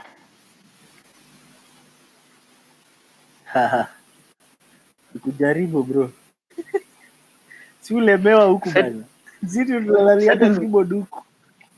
settings kumbe ndio sababu unakanga mpaka saa 7 usiku kungoja Bravin akuje. Huyu ni profesa. Una complain ako na internet lakini unangoja. Ako na internet Eh, issues but unangoja tu mpaka 1 am. bas. Akiblink blink hapa hivi unamwambia Bravin.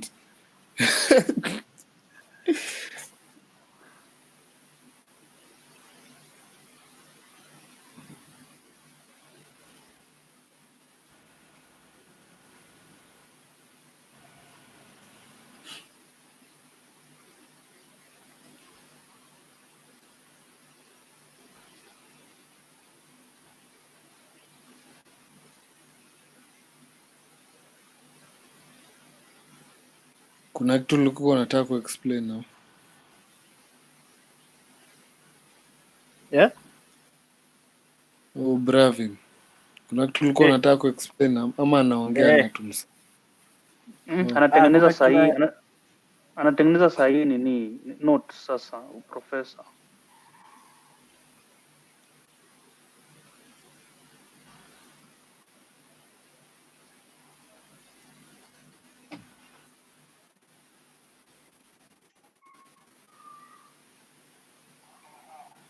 Siwezi taka kujipata interview moja na wewe. Kazi sahi yani vile niko vile nifika ndakuwa niko sawa.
so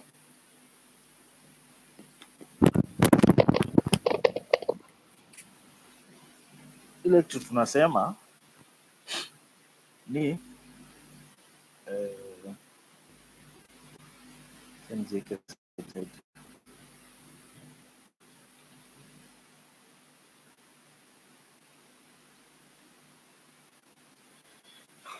Hii format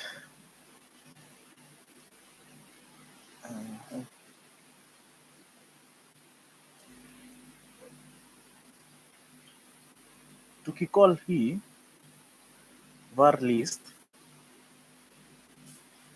inatengeneza kitu kaa hii kwa memory heap, sawa. Na tukicall hii hapa hii var start argument list na format, inachukua zile values ziko kwa hii format ya inaziweka kwa argument. Hizo values unasema ni hiyo CEIS? Hapana,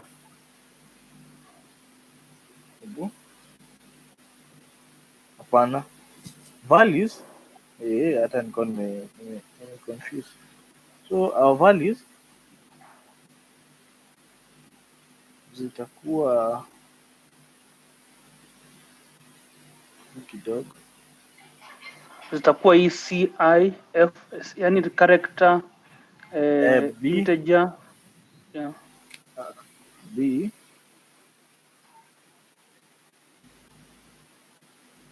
3 school.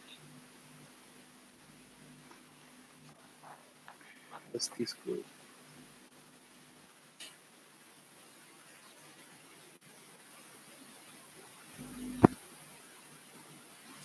Haya, so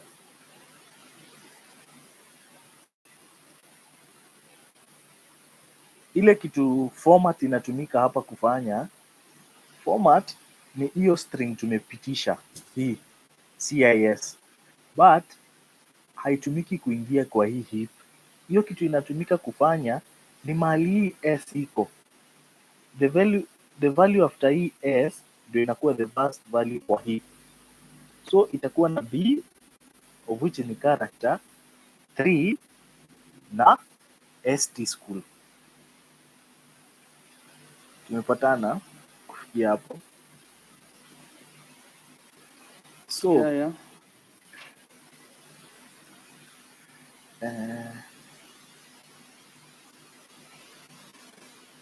So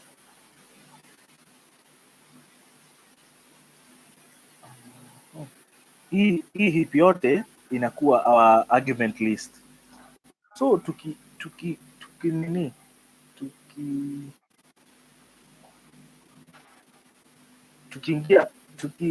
go through hii while loop yetu inatumika go through hii C E I S. Sawa? So our first time through the loop tuko na C. Sawa? So tukiingia hapa ndani tunakuwa na switch, of which kwa hii switch our C tutaipata hapa. So unaona ni KC, so ita print hii B in accordance to hii var arg int the first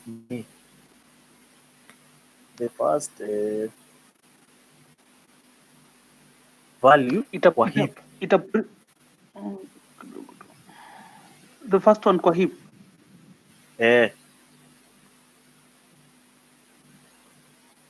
Umeshika? I think ita print ile yenye ina match na hiyo format, si necessarily the first one. Juicy switch yani ni kama tunapewa cases kadhaa, so chagua ile yenye inaambatana na wewe.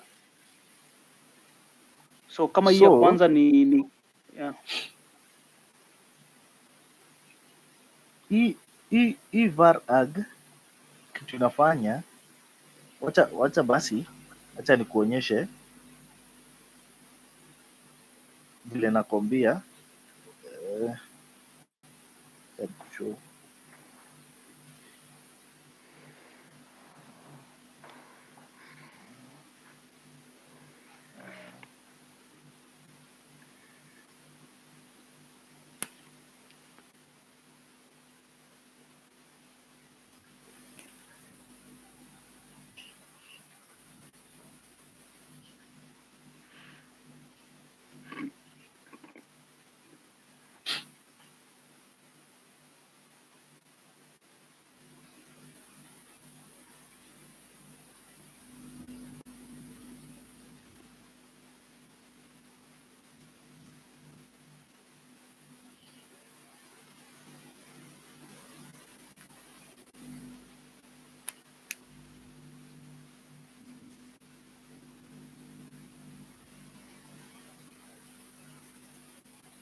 Tulikuwa tunaongea na nani? Ni mimi George. Tuko hapa. George. Yes. Unaona what I've done? Nimekuja kwa hii test hiyo yenye umetupatia kama test. Nimeweka 8 as the first argument. Umeona, si character. Yeah. So imetupatia error ya segmentation fault. So it is taking the first, si ati inaangalia kama iko right ama iko wrong, inachukua the first regardless kama iko right ama iko wrong. Okay. Sasa basi inamaanisha hiyo nini, hiyo function yako basi inafaa organize hizo vitu according to vile umepanga hizo nini, hizo ma switch cases. Yeah, which actually I think is the Hapana, case. ndo maana wamesema kama hiyo nini, hiyo character sio I, F, S na C, they should, ufai kufanya kitu nayo. Yeah. Juu wanajua kwa Okay. test yao, wamekuwekea C, I na S. Okay. Of which zinafuatana hivyo. Umeshika? Anyway, Kuna endelea kuexplain alafu ndauliza fit. Wacha nisiku stop. Just explain alafu sawa. Ndauliza. Si ndio ama nimekukatiza tena? Unaweza uliza ndo at least Yeah. to Okay, mimi nilikuwa nafikiria okay, maybe si hiyo code iko na switch cases kadhaa. Kuna ya character, kuna ya integer, kuna ya format na kuna ya strings, ndio? So ikicheck like okay. Acha nirudishe hiyo nini ndo tuiangalie.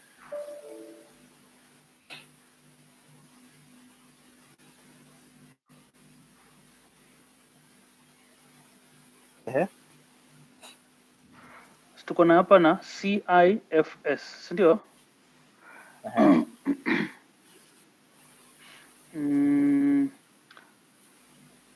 Okay.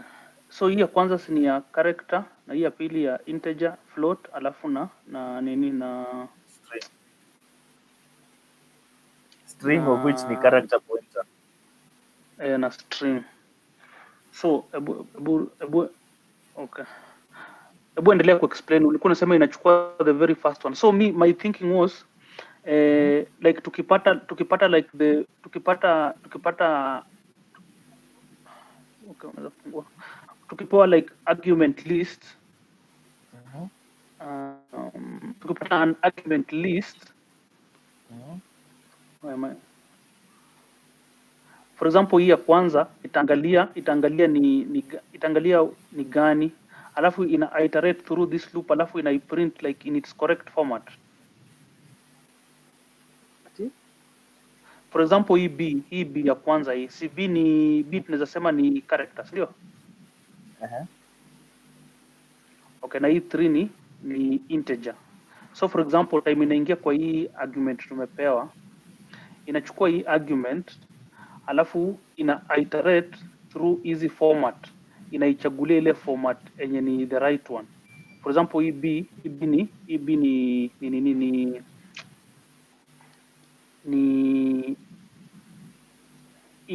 ni character, itaichagulia hii ya kwanza, alafu like 3 ni integer, itaichagulia hii case ya pili. Ama I'm going ahead of myself. Sasa unajua yeah, with the it's okay to say that, but sasa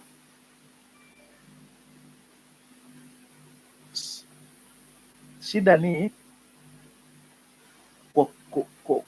it is okay, tunaweza fanya hivyo in a different case, but kwa hii question tumeambiwa you use the format, you use the string provided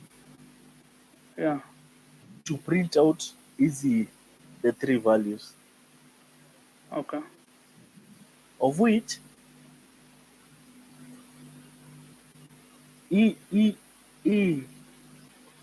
by argument inafaa kutumia the type of the argument provided to it. Kama si hivyo itaprovidea segmentation fault, of which it's upon us now kujua the type of which tutatumia hizi strings zenye tumeprovidiwa. Okay. Juu kama Yeah. kama ingekuwa we have to find the type,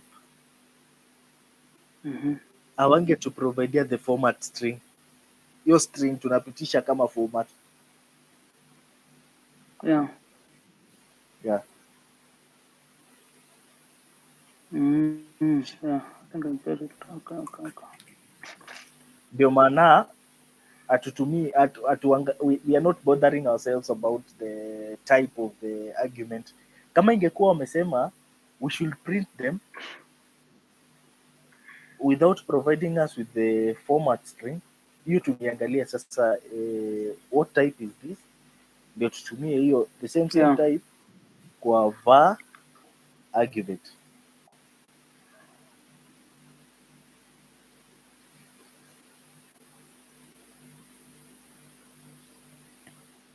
Na swali lingine?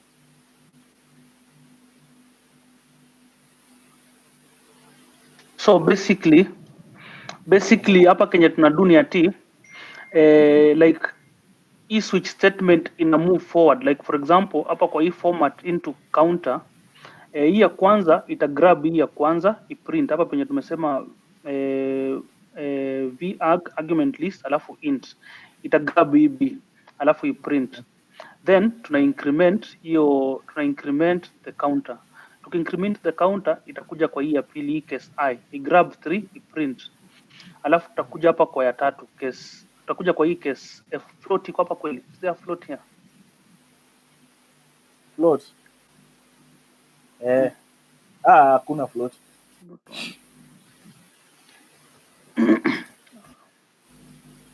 Hakuna float.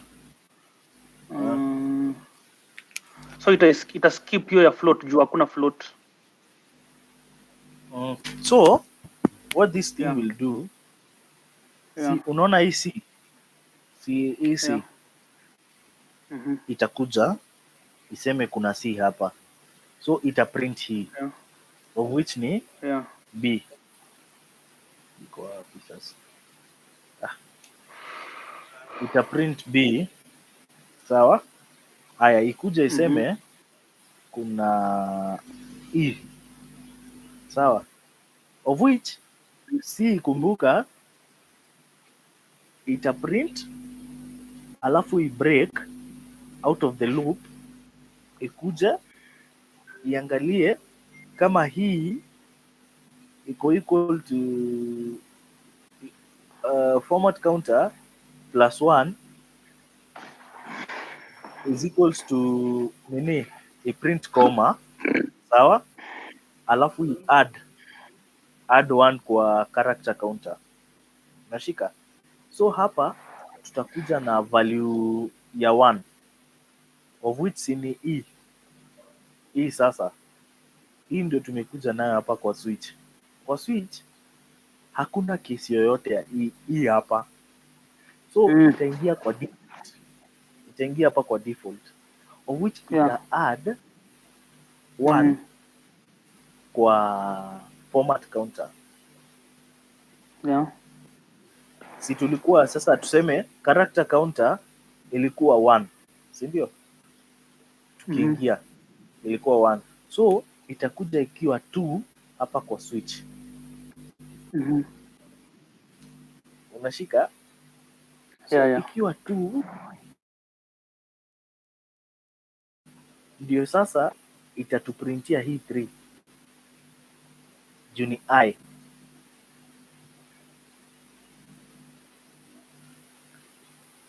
Si tuko index 2 itakuja iprint 3.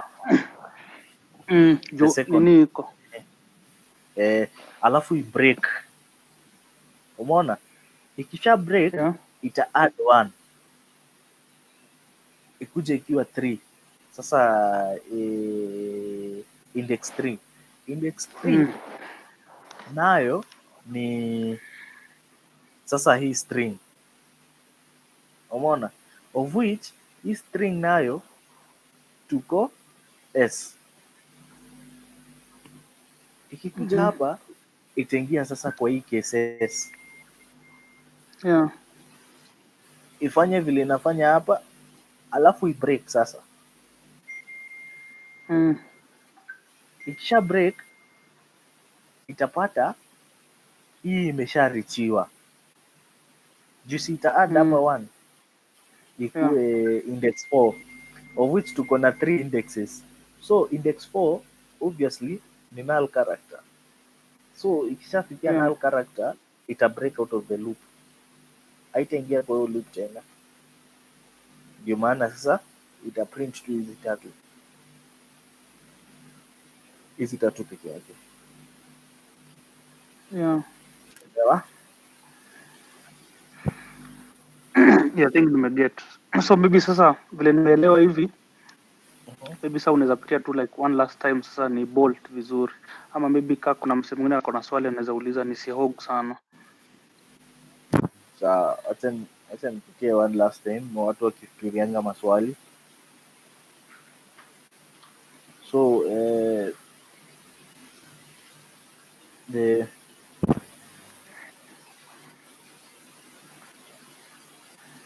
tuanzie hapa kwa while loop ama tuanzie tu juu?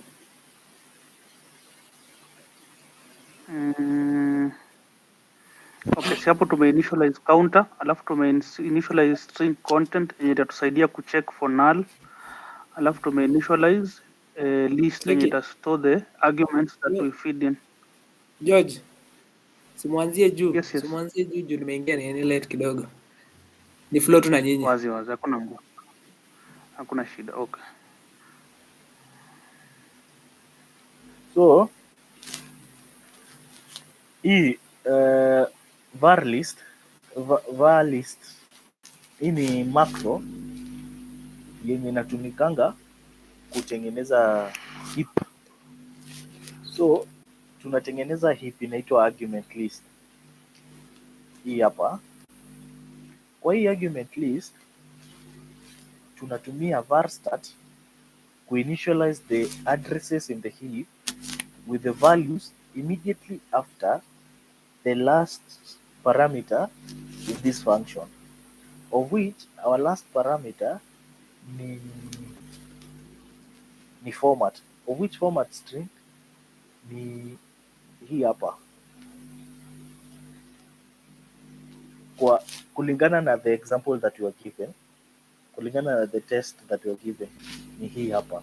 So whatever we are initializing to the heap, anything that comes after hii format string, of which kwa question yetu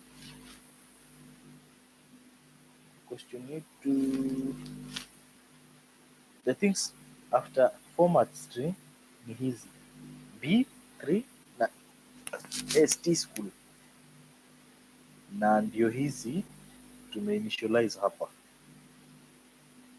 to the specific addresses. So now we test for any question that we have been asked before. Tulikuwa tuna test for null in any pointer yoyote yenye tumepasiwa, we have to test if it is a null pointer, it is pointing to a null address. So ndio hii test yetu ya format, of which format ni hiyo string yetu yenye tumepitisha.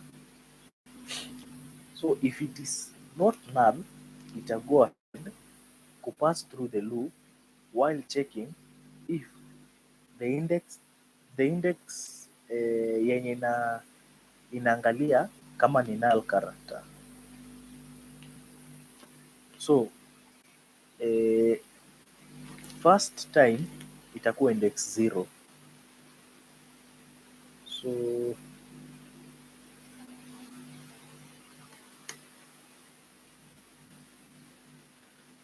index 0. So index 0 for our string ni C. C is not equals to null character.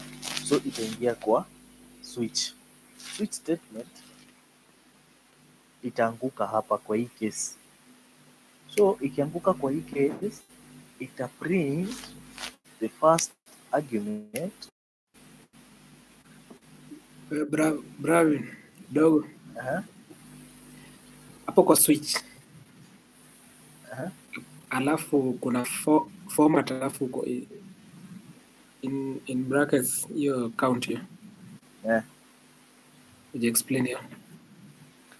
Hii ni Usikip same hiyo. thing yenye tuna test hapa.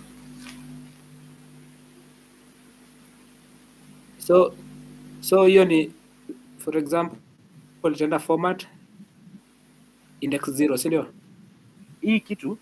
Hii switch inaangalia if the value of format index 0, si tuko index 0. Yeah. So inaangalia if the format index 0 is C, itaprint hii. Kama ni I, itaprint hii. Kama ni F, itaprint hii. Kama ni S, ita go through hii. Kama haina anything kati ya hizi, ita fall hapa kwa default. Tunaelewana? Of which default ni? Default is Ni continue, anything apart from this. Ni empty condition. Ni empty condition. So inamaanisha any other condition. Yeah. Si lazima we name si lazima we name default, si ndio? Unaweza name kitu yote. Hapana. Waga iko named default. Yeah. Ni kama unaona tunakuanga na if this condition, si ndio? Else if this condition. Else if this condition. Else if this condition. Ultimately tutakuwa na else. Yeah. Si ndio? Yeah. Sasa default ni same na else kwa else if statement. Yeah, ndo nasema si lazima we name default, unaweza ipatia tu like any other name, si ndio?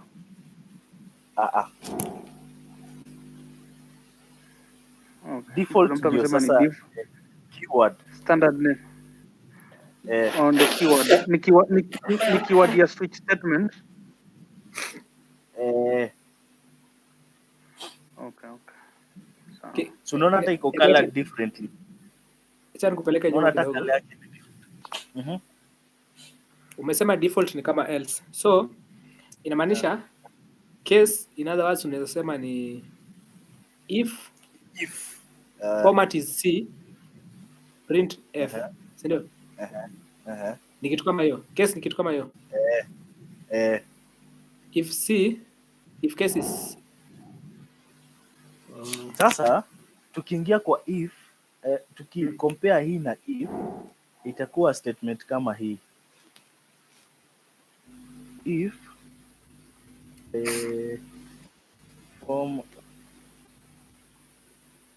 format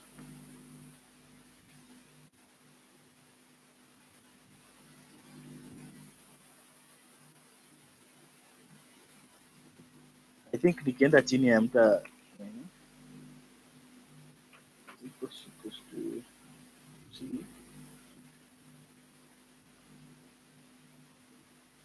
hivyo. Afiti.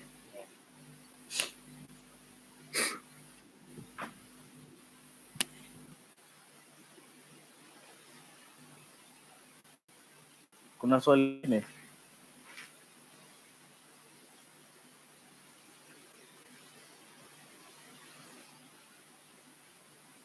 Kuna swali lingine before tuendelee? Tuko sawa. Mimi niko sawa, endelea. Haya. So in index 0 unaendelea? Okay, unaendelea ku explain sawa. Uliza tu before tuendelee.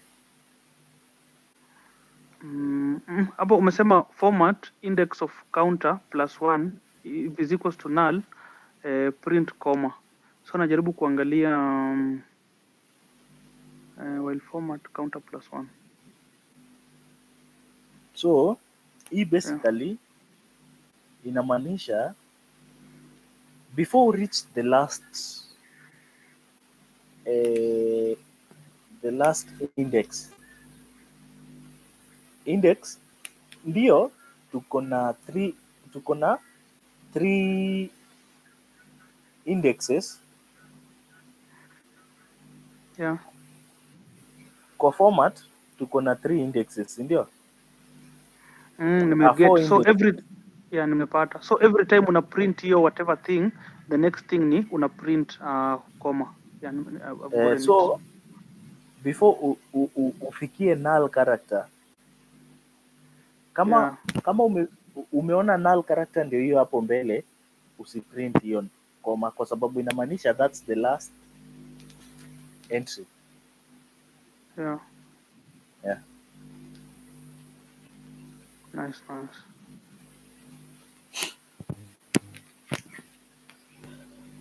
Kidogo acha nikurudishe nyuma kidogo. After hapo default. Wapi? After default. Hiyo ka counter ina ukiweza toa itafanya nini? Itakuwa na impact gani kwa code? Sasa si understand use yake hapo ya. Itakuwa na use ya kwamba unaona kitu kama si hizi. Yeah? Yeah. Ita continue into the loop, but sasa haitatoa hiyo index, so tutakuwa na infinite loop.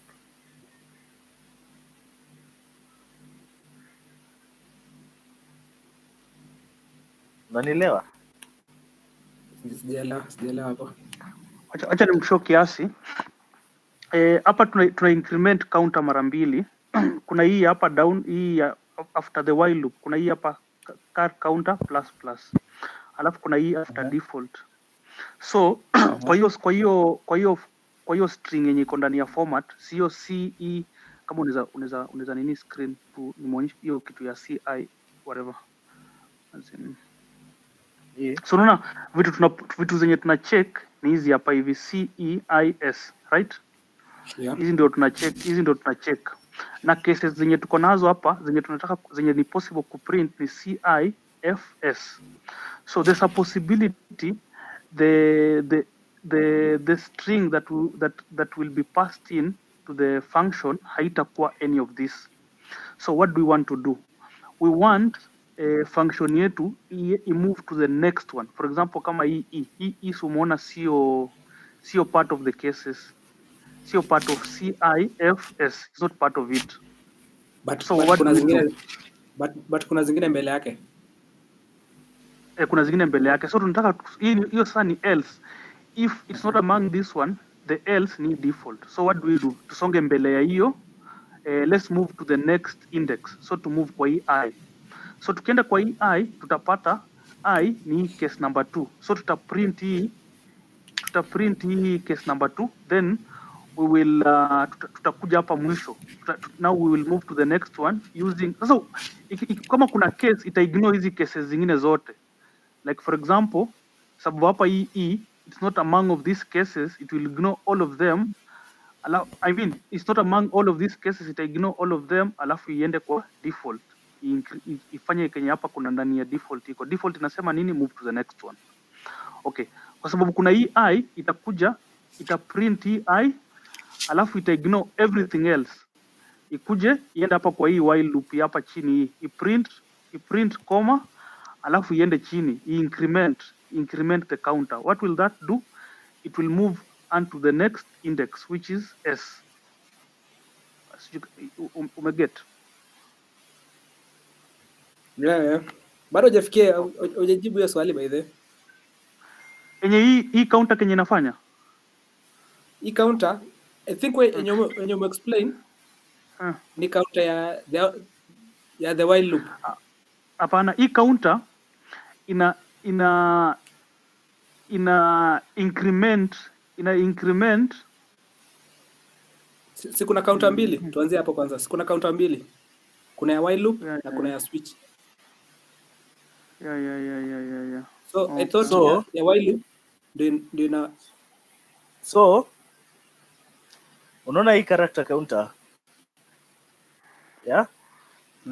Ndio tumetumia hapa na pia ndio tumetumia hapa kwa while loop. So whatever is added here iko added hapa. Whatever itakuwa whatever effect hii itakuwa nayo kwa switch itakuwa nayo kwa while loop. Unaget? But I think So Bravi nimeget swali yake. Sasa swali ni ati si kitu ita increment mara mbili juu sasa kama hiyo nini haiko. Hapana. Haita increment mara mbili. Unaona kama kama tungeweka hapa break inge increment mara mbili, lakini juu tunaweka continue haitaenda kwa while loop, itabaki tu hapa kwa switch. Haita break out of the switch, ita continue to the next character of the switch. Ita continue to the next index in switch, see out of switch. Hii continue ndio nini atu break out of hii nini atu break out of switch. Bravin. Nataka acha sasa explain kama layman sasa. For example, let's assume hii default ni else. Ndio? According to explanation wetu pia hii default ni else. So if ni else, all these other cases loop haitarudi juu yake tena.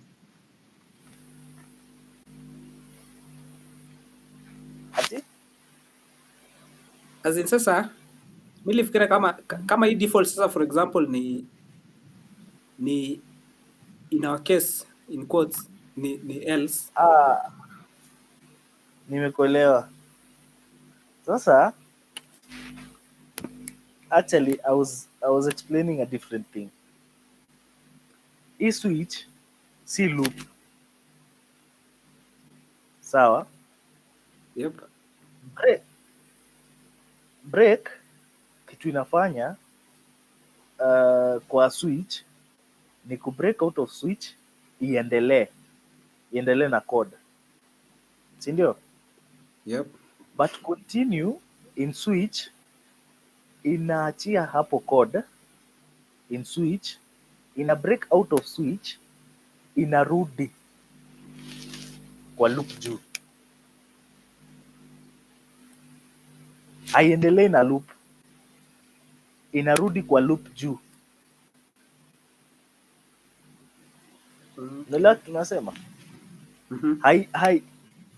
ukibreak out of a switch statement, una break, unaachana na switch, unaendelea na code. But now with continue, una break out of the switch statement, but you go straight to the starting point of the loop. So unaanza tena loop. Yeah, nimeelewa sasa hapo sasa. I think mimi nimeget confused now the second time. Hiyo swali yako imefanya nimejiuliza. Acha ni try kumexplainia. Sasa as in okay, nataka kujua sasa hii counter hii vile ina work, vile ina move hiyo I whatever s. So yeah, maybe yeah. Unaona hapa si tume add hiyo nini? Hiyo in the case where tume miss hiyo availability ya hiyo element, ndio? Tuna add counter. Maybe unaweza ziweka zote mbili ndo see the screen, both of them. Hivi? Yeah. So like in the first instance si tumeipata tuka break out of the loop, break out of the loop tuna increment counter, so we move to the next one. So hii tukipata what happens? Hii si Hii inatupeleka kwa tukipata default. hii tukipata tunaenda kwa default. Tukiingia kwa default ina add. Sawa? Inaongeza counter. Inaongeza counter. Inakuwa 1. But haiendi hapa chini. Haifanyi hii code ya hapa chini. Haita increment mara ya pili. Continue means rudi huku juu. Kwa loop juu. Yeah. In short break inasema endelea na code, continue inasema rudi juu. Okay, so in that case haitafanya double incrementing. Okay. Yeah. Nimepata wewe. Kuna swali lingine? Hapo tuko sawa. Kuna watu wengine wamelala. Watu kuna nani huku? Settings. So vile tumesema kwa C tutaprint hii. Si ndio? So tukienda kwa hii tutafika huku tuongeze. So hii tutakuja ikiwa index 1. Kwa hii index 1 tukuje tupate hakuna kitu. We won't print anything. Shika. So tutaingia kwa default. Default nayo tutaongeza 1 na turudi juu. Of which tunarudi juu. Hautarudia hapo. Utaendelea na while. Utaendelea huko chini na code. Juu? Hapana. Juu. Tuko ukitokea hapo utaweka koma. Na hii unaweka koma ya nini? Si according to the code. Code ina require comma after every nini. After Hii every argument. It is not a valid type. Yeah. So tutaingia index 2.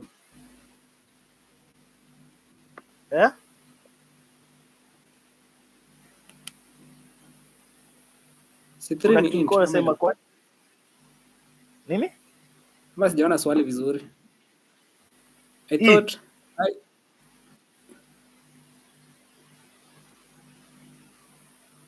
Sawa, mistake yangu, endelea tu. Aya, so tuko index 2. So index 2 ni I. So itakuja iangalie I, itapata ni hii. I ni hii. So ikifanya hii, ikirun hii code, itakuja iangalie which is the second argument in the heap. Itapata ni 3. Sawa? So ita print 3. Sawa? Ita print 3. Alafu ita add, ita break na add. So tutarudi kwa loop tukiwa kwa index 3.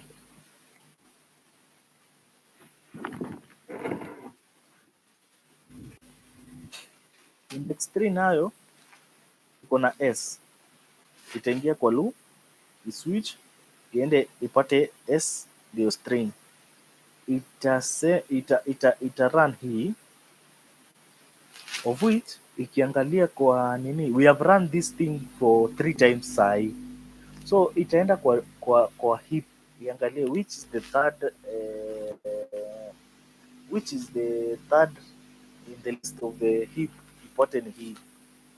So ita assign hii kwa hii string content. And I've explained kwa nini nilidecide kuweka hii character pointer kwa hii code. Ni kwa sababu if I run this thing, if I had not put hii character pointer, ingemaanisha nitarun hii hapa tena nikuje ni run kwa hii test, tena nikuje ni run kwa hii printf, of which hiyo ingemaanisha run hii code kwa hii heap 3 times, of which hizo addresses ziko equal to null, so ingetupeleka kwa segmentation fault. Ndio maana nikadecide niweke hii string content ndio hold the value of hii, ndio hata nikiifanya kwa hii code haitaniletea segmentation fault. Explanation, So hii explanation sijui kama nimeshika fit. nasema hivi, unaona hii arg hiyo haideal na indexes, haideal na nini. The number of times zenye umeita, those are the number of arguments zenye itajaribu kuaccess. Si sawa? Ndio maana each and every time tulikuwa tunaiita tunapata a different argument, si ndio? So kama ningeiweka hapa, si ndio, na tuko in the third element in the heap, ita access hii, si ndio? Haya, nikikuja hapa niweke hapa tena, itakuja ku access heap, ipate hapa ni empty. As in, umeistore ndio usicall mara ya pili. Juu ukicall mara ya pili ita move to the next value. Of which italeta segmentation fault. Haitapata kitu yoyote hapo. The address is not assigned. Okay, I get it clearly. So hiyo tutatest kama ni null sasa. The value yenye tumestore kwa hii string content tutatest kama ni null. Kama ni null, our string content tutaiwekea the value nil. Sawa? Alafu tutaprint sasa string content, and I have explained why I did this. Ni juu kama atunge assign email to string content, ingemaanisha tutumie else statement. Kwa nini? Kwa sababu tungetest kama ni null, kama ni null to print, kama ni null to print hii nil, else to print hii. But now we have the string content, so it is better to assign hii kwa hii string content because tumeambia tusitumie else, then to print sasa string content because the value of string content imechange to nil. Kuna swali hapo?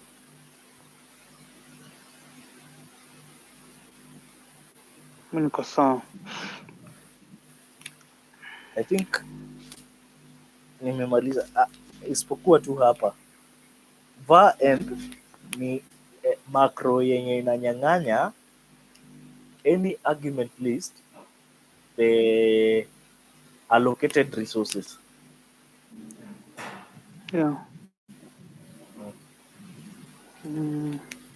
Alafu niulize swali lingine. Walikuwa wanasema tunatumia macro. Ni kama sikuelewa macro. Macro inatumika aje huko sasa? Macro si unakumbuka tulikuwa tuna define functions using the hash define directory. Sasa hizo ndio macro. But I thought ilikuwa nje ya function. Ilikuwa nje ya function, but when calling it, you use it inside the function. Kuidefine ndio unaidefine nje. Yep. Of which zimedefiniwa kwa hii. Unaona hii? Yeah. Hii ndio imedefine hizo macro. So include kwa hii file yetu ina bring hizo hash defined directives kwa our file. Kumbe isha define hapo. Nilikuwa nimeforget hiyo part. Sawa.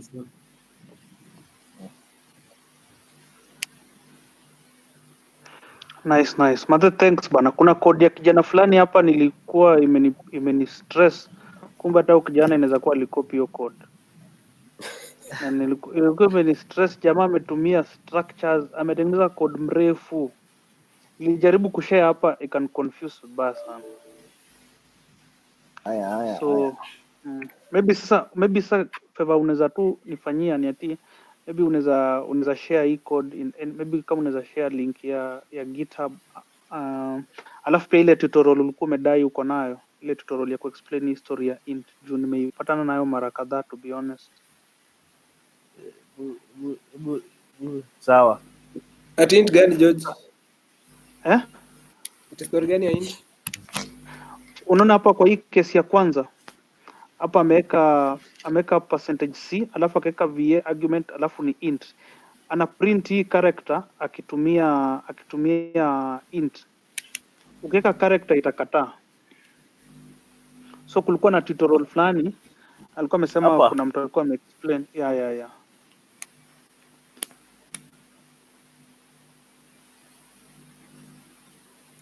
Yara siku notice hiyo. Sijali. Alafu bro, Bravin, na number 4 ya the other project, your project now ya function pointers, manage pia hiyo ile ya calculator? Hapana.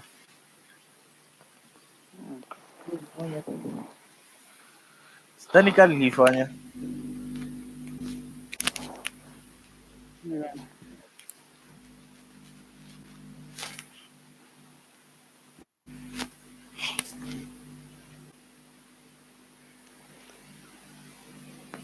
Hebu acha niangalilie hiyo video. Sikumbuki hata iko wapi. Hii code imenijenga manze. I'm the happiest man on earth right now. Alafu tena kuna method nyingine by the way. Ya structures ama? Ya kufanya this same question tu bado. Uko nayo? Unatumia function pointers. Oh yeah. I think hiyo ndo nilikuwa nimeona pia before. Hiyo niliona lakini sijapata msawa ku explain. Tukizapata msawa ku explain najua ni fiti ku understand both. Mimi sasa venye ndani ya explain size nimeelewa hii. Yeah. But ile nyingine pia sijaelewa.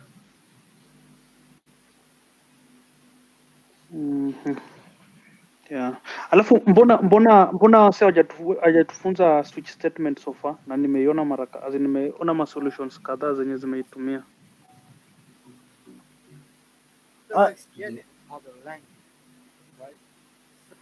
Bravin atuambie juu anaelewa. Yes. Mbona hawajatufunza switch statement so far? Ziko kwa resources. Ziko kwa hizo vitabu zenye walitupea. Okay.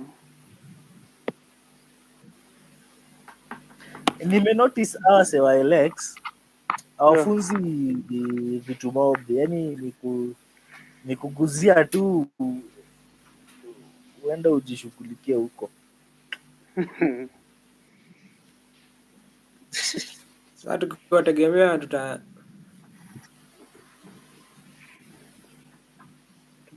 tutashtuka kwa interview. I think wanasema ni the whole point ni ati ukuje kwa hii discussion. Wanasema ni peer based learning. I think the whole point ni ukuje huko Bravin na tuambie hivyo.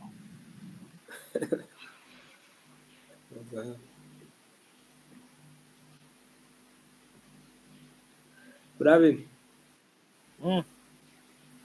Hiyo code mlikuwa mnang'ang'ana nayo jana. Shida ilikuwa gani? ndio iko ina run. Si ndio hii? Ulimodi Si ndio hii ndio nilimaliza hiyo usiku tu. shida ilikuwa gani? Ama ile ingine Shida ilikuwa word ilikuwa access. nilitoa